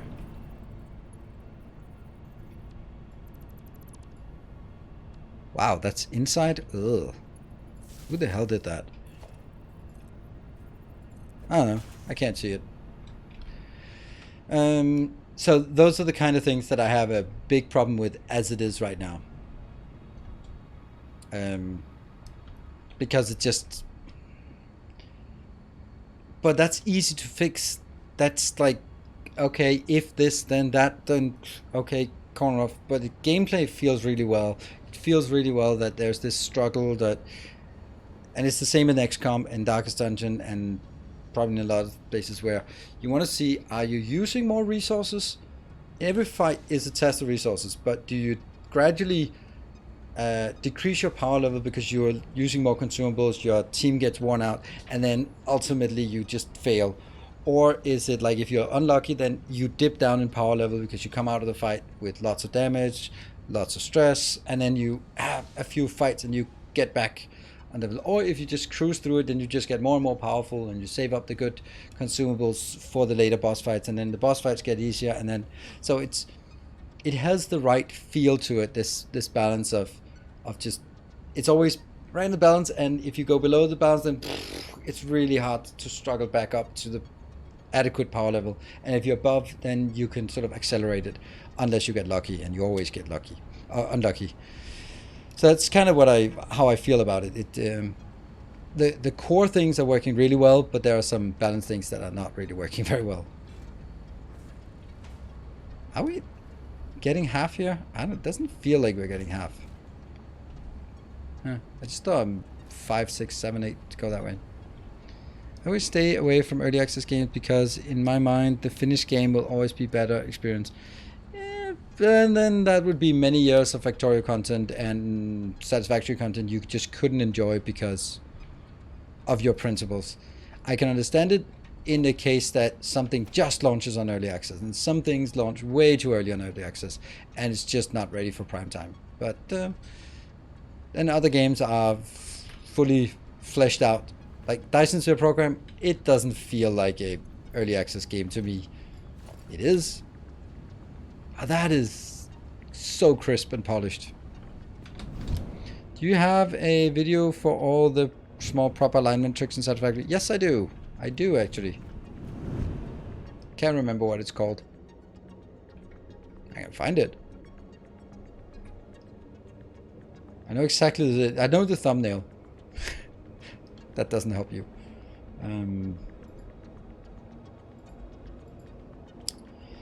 It's in my last playlist update.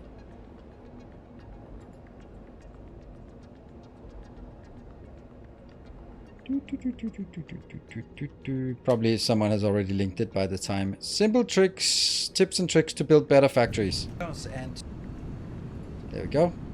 It certainly is me speaking, so I'll just...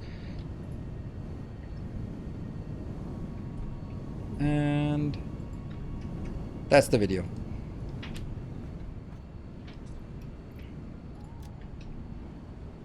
Let me just check some things. It's also pretty good. For a Satisfactory video, it's performing really well. Okay, so we got those two. Now all we need is hooking it up, and then we actually like Like, share, and subscribe. Like, this is the worst thing. I don't know if it's true, but I've heard it several times. Of course, on Reddit, so it's probably not true.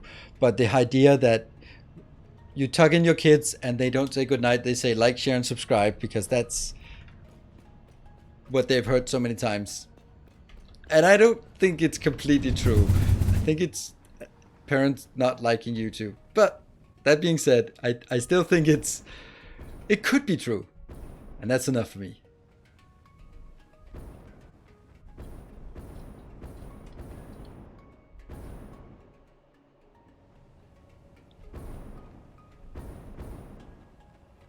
Oh, look at that piloting here.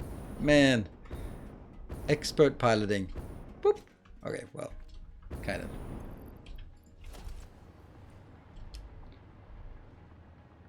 Did I power? No, I didn't. I chose not to because it didn't really... No. I didn't feel that was part of it, and I didn't really have the good solution to it. I still don't have it. The solution to power lines is wait for them to figure out that power lines are a stupid idea.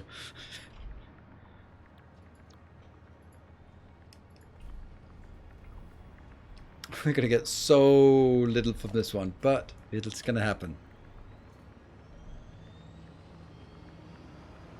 It's still early access, and it's already insanely fun, and my experience is pretty much bug free. It is pretty bug free, and also performing exceptionally well.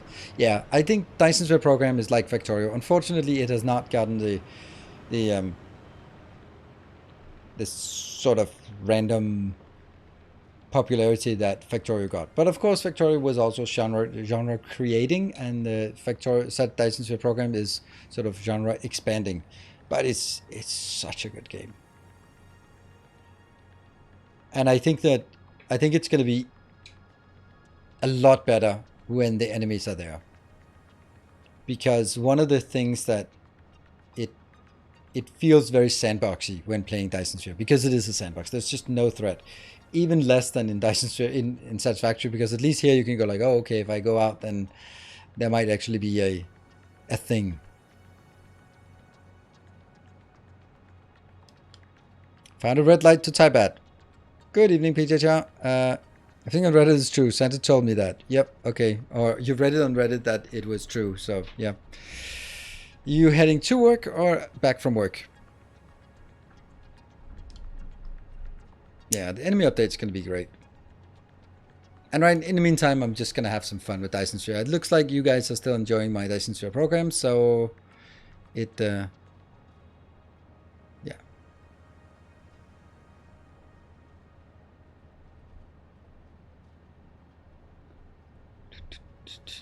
Don't mention the bell icon. Yeah, I don't actually. I have never mentioned the bell icon in my videos.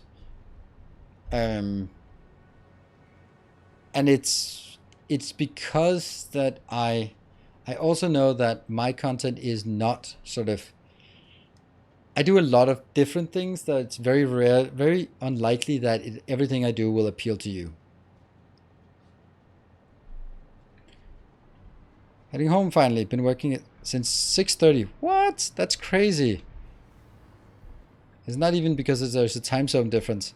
Oh, by the way, PJR and anyone else, I don't know if I like or I dislike Google for this, but I just saw in my last break, I looked at my phone and then there was a little notification that says, download maps of Stockholm before your trip. That's just a little notification that Google decided, because it knew from reading my email that I was going to Stockholm. I don't have it in my calendar. I just... Hold on. How the hell does... Yeah, I got a mail sent with the train tickets to Stockholm. And based on that, Google sent a notification to my phone that said like, hey, since you're going to Stockholm anyway, how about downloading the map? And it's... If you think about the how much it must have listened and deduced from that in order to come up with that recommendation, which is spot on. That's kind of scary. On the other hand, it's super nice. I mean, I would not have thought about downloading the map for Stockholm before going there. That's good. That's a good idea. So right. I hate that it does it, but thank you for doing it anyway.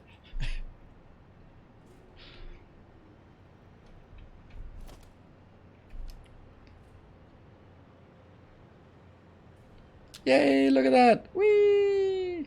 Oh, came in at exactly the same time. And we got it. Yay!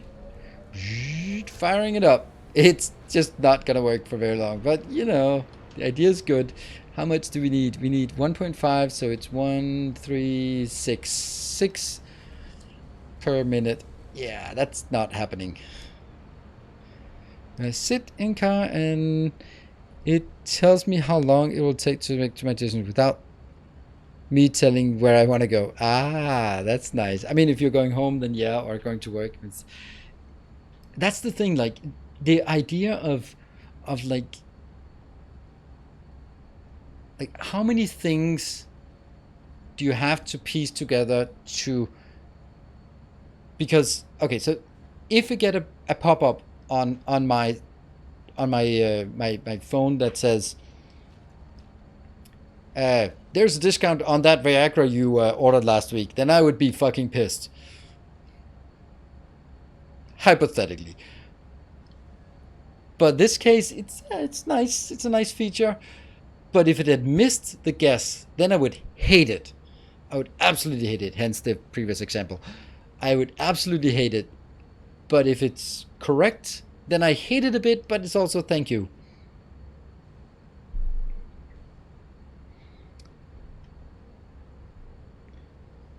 You click through Google and go to travel. Nope, this is the thing, Shadow Eyes. I did not do that. My date did that. She just sent me an email with the train tickets. That's in my Gmail. That's everything there is. The rest of it, I have nothing about it. So, yeah.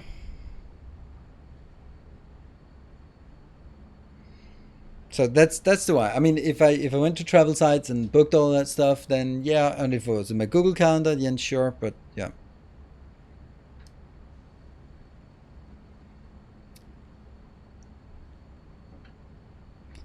I mean, I can kind of see how it works, but I still think it's impressive, and I still think that it has to have a pretty high confidence, because if it misses, then you're going to be angry.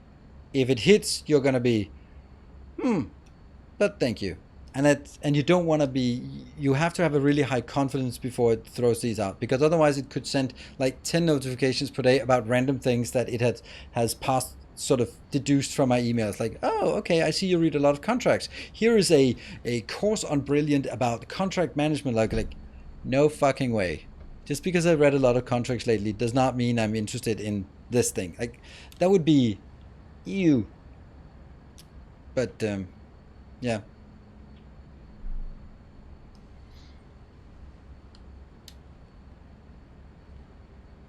They know. Yeah, no. Then I mean, now you lost a lot of credibility. They don't know.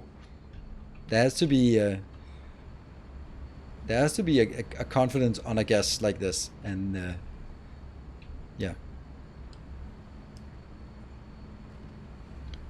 Yeah, I always get ads for stuff I just bought. Yeah, that makes sense, right? And it makes sense. And I had a lecture at my MBA course from someone who was running one of the largest ad agencies in Denmark, and about how they were tracking things and how they were sort of figuring out, because there's a lot of legislation about what you can't do.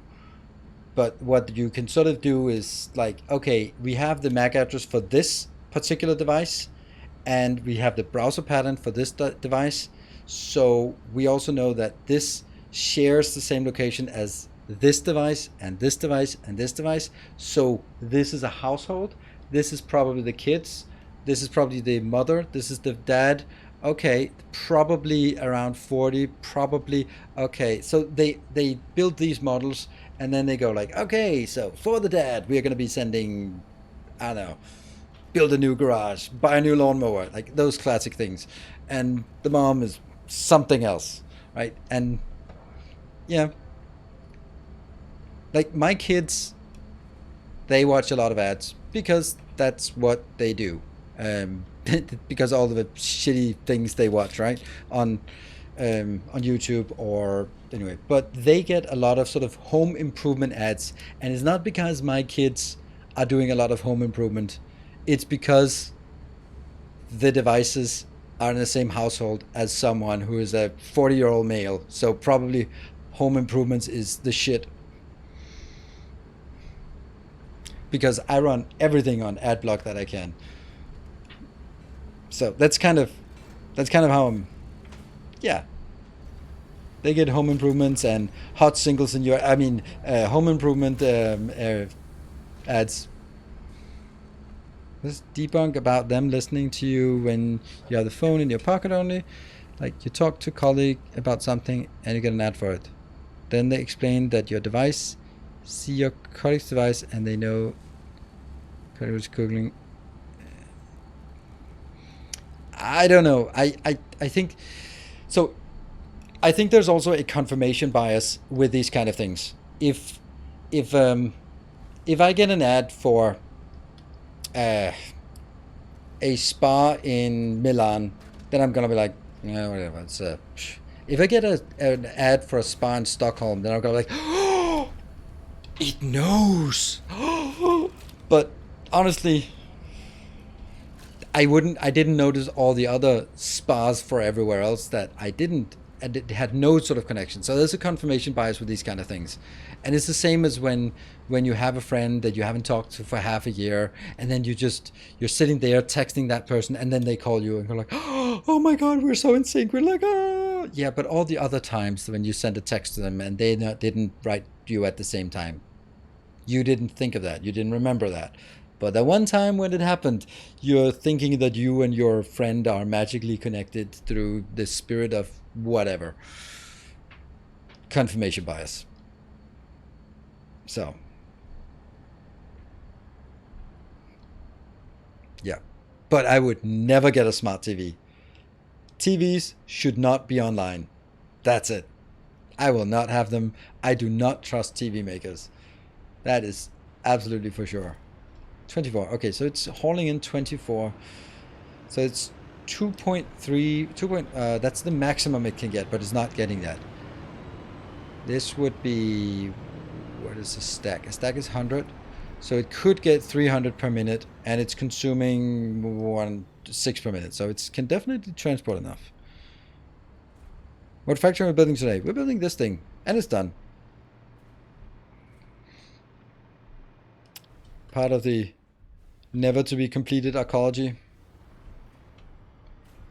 Is also one of the biggest phone makers, Samsung. Yeah. Cool. All right. So I think that I had kind of a thing that looking watching you on my smart TV. Yeah. Yeah, but I don't. I have a TV, but I have my PlayStation hooked up to it, and then I have my HBO and my Netflix apps on the PlayStation, and I don't want it on my smart TV because, yeah, I trust PlayStation more. I certainly don't trust it because it's also like I don't want to have to buy a good TV because it doesn't matter to me. You can get a pretty good TV pretty cheap, and if you get a pretty good TV cheap, it's because it sells your personal information for ads because you are the customer, you are the product. So just think how useful your telescreen could be, citizen. What? Yeah. All right. Anyway, I had sort of a little test for myself today about whether I was going to continue. I had last Sunday, I was playing Satisfactory. Oh, I was supposed to play Satisfactory, and then I had the same feeling that I had today, where I was like, oh, I'd rather play Darkest Dungeon, and then I thought about it, and then I accidentally clicked Darkest Dungeon, and I went like, oh well, that must be Destiny, or subconscious just clicking what I think. Yeah. So anyway, and I was like, then I played Darkest Dungeon on last Sunday, and I kind of felt the same way today. And I was like, no, we're gonna be playing it, but if by the end of it the factory is still green, that's it. And the factory is still green here at the end of the stream. Hype trains are not everything, but there has to be some kind of engagement for me to choose to play Satisfactory, and there isn't. So, and that's been the same for the last 5 streams, I think, and that means that there is just no more sort of interest in the engagement here. And then if that's the case, then I'd rather play something else, because when I play God of War, I know there's not going to be any hype trains. But I'd rather play God of War right now, at least, than continue to play Satisfactory. So, and it's just a bit even more context on it. Since this is also my job, then over a week or a month, then I have to have some streams that are turning a profit, and then I have some things that are just fun and whatever, and I just do it. Not every stream has to be a Factorio bombs and biters stream. No, we don't have those anymore. But that has to be something once in a while. And Satisfactory is one of my main games, so that would be one of those that should be carrying the weight. And then when I try to play a random other game that I just feel like it's fun, like Darkest Dungeon, then I know that's never going to be popular. It's never going to be causing a lot of engagement. Same with Elden Ring, but I want to do it because I want to do it, and because I choose to stream 6 to 7 days a week. Therefore, I can have half of them just being whatever the hell I want. But when Satisfactory now goes from being one of the main games, the ones that sort of carry the weight, into sort of it's not carrying the weight, then I could just play something else that would also not carry the weight. I hope that makes sense. So, play Slay the Spire, yes, I have. And yeah. Does that train of thought lead to mental illness, though? No, I don't think so. It's not a very nice thing to say.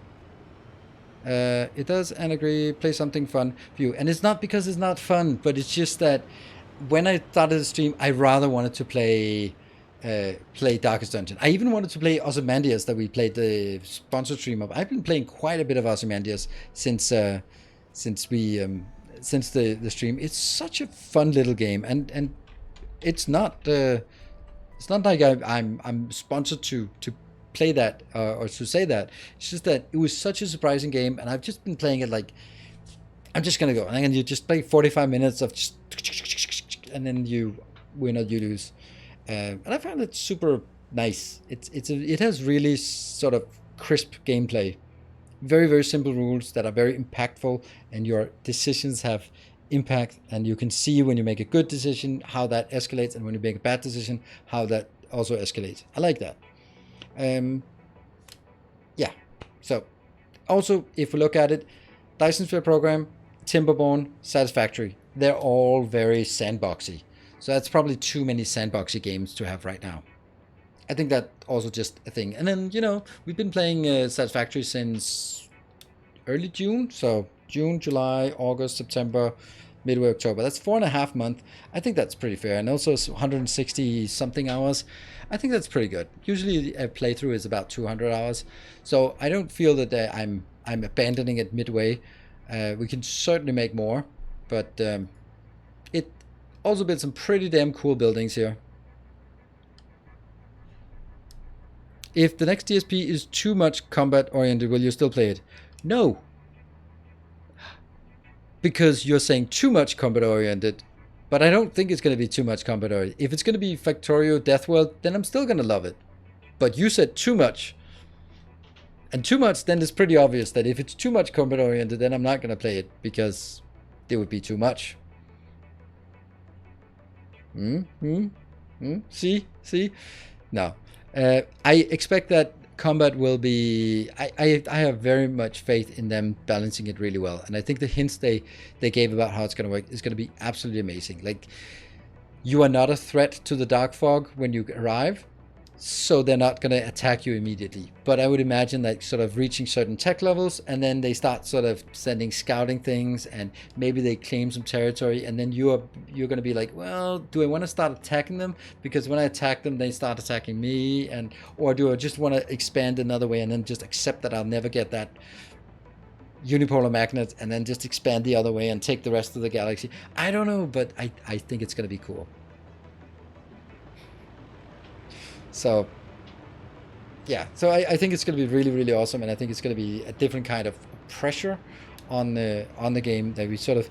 when we reach those thresholds, they go like, all right, when we get yellow signs, then we should start seeing a thing. So we just need to build 2 cannons here on every planet, and then we should be fine, or something like that, right? And it's so I'm really looking forward to it. But right now we're just enjoying it, and it's just having a good time with it. And then we'll next week I'm taking days off Thursday and Friday because I'm going to Stockholm. I might also take Saturday off, but my plan is to play some more Darkest Dungeon next Saturday, and then start up God of War next Sunday, and then from there on, I don't know, but probably add a lot more God of War during that week so that we can sort of have a continuous playthrough that leads up to the release of the next one. This is the first live stream I watched, and I'm glad I did. Awesome. I'll probably only be able to watch Sundays, but definitely watch again. Awesome. Thank you. Very nice. Yeah, it's honestly, this stream, and this is also what I like, has been half of just chatting with a bit of Factory in the background, because we haven't been super intense. Because I sort of when I acknowledged that this is going to be my last Satisfactory stream for this round, then it also just makes sense that, yeah, while we're sort of straining ourselves to keep building, when we're not going to use it for much more beyond this. So thank you for joining. I think I'll just be wrapping up this one here today. I'll just say the schedule for next week: Monday, Dyson Sphere program; Tuesday, Timberborn; Wednesday, Dyson Sphere program; Thursday and Friday, days off; Saturday, Darkest Dungeon; Sunday, starting up God of War. Always comes in waves. It does. And I do like the waves, and I do like the fact that we have those games like Factorio. I mean, when Factorio comes up with something new, we're going to do it. So Factorio, Satisfactory, Dyson Sphere program, Captain of Industry, Oxygen not included, Valheim. Like, there are a lot of games that sort of, when there's a new major release, we'll come back and play another round through it. Looking forward to Valheim, by the way. Hey, Biowolf. Whoa, 6 months in advance. All right. Thank you so much, and see you next Sunday then for the start of God of War. So God of War is adventure game, and it's a lot about the story and the immersion of it, and then it's just the awesome fighting on top of it. So, yep, that is. Then I need to fire up my PlayStation again. It's been idle for a while, to be honest. So anyway, thanks everyone. Oh, thank you for the 200 bits. Let's see if where are you on this list? You've been really active on the 200 bits, but it's still not on the top 10 list. Yeah. So good night, everyone. I will see you hopefully tomorrow for some Dyson Sphere. Good night. Take care and stay effective.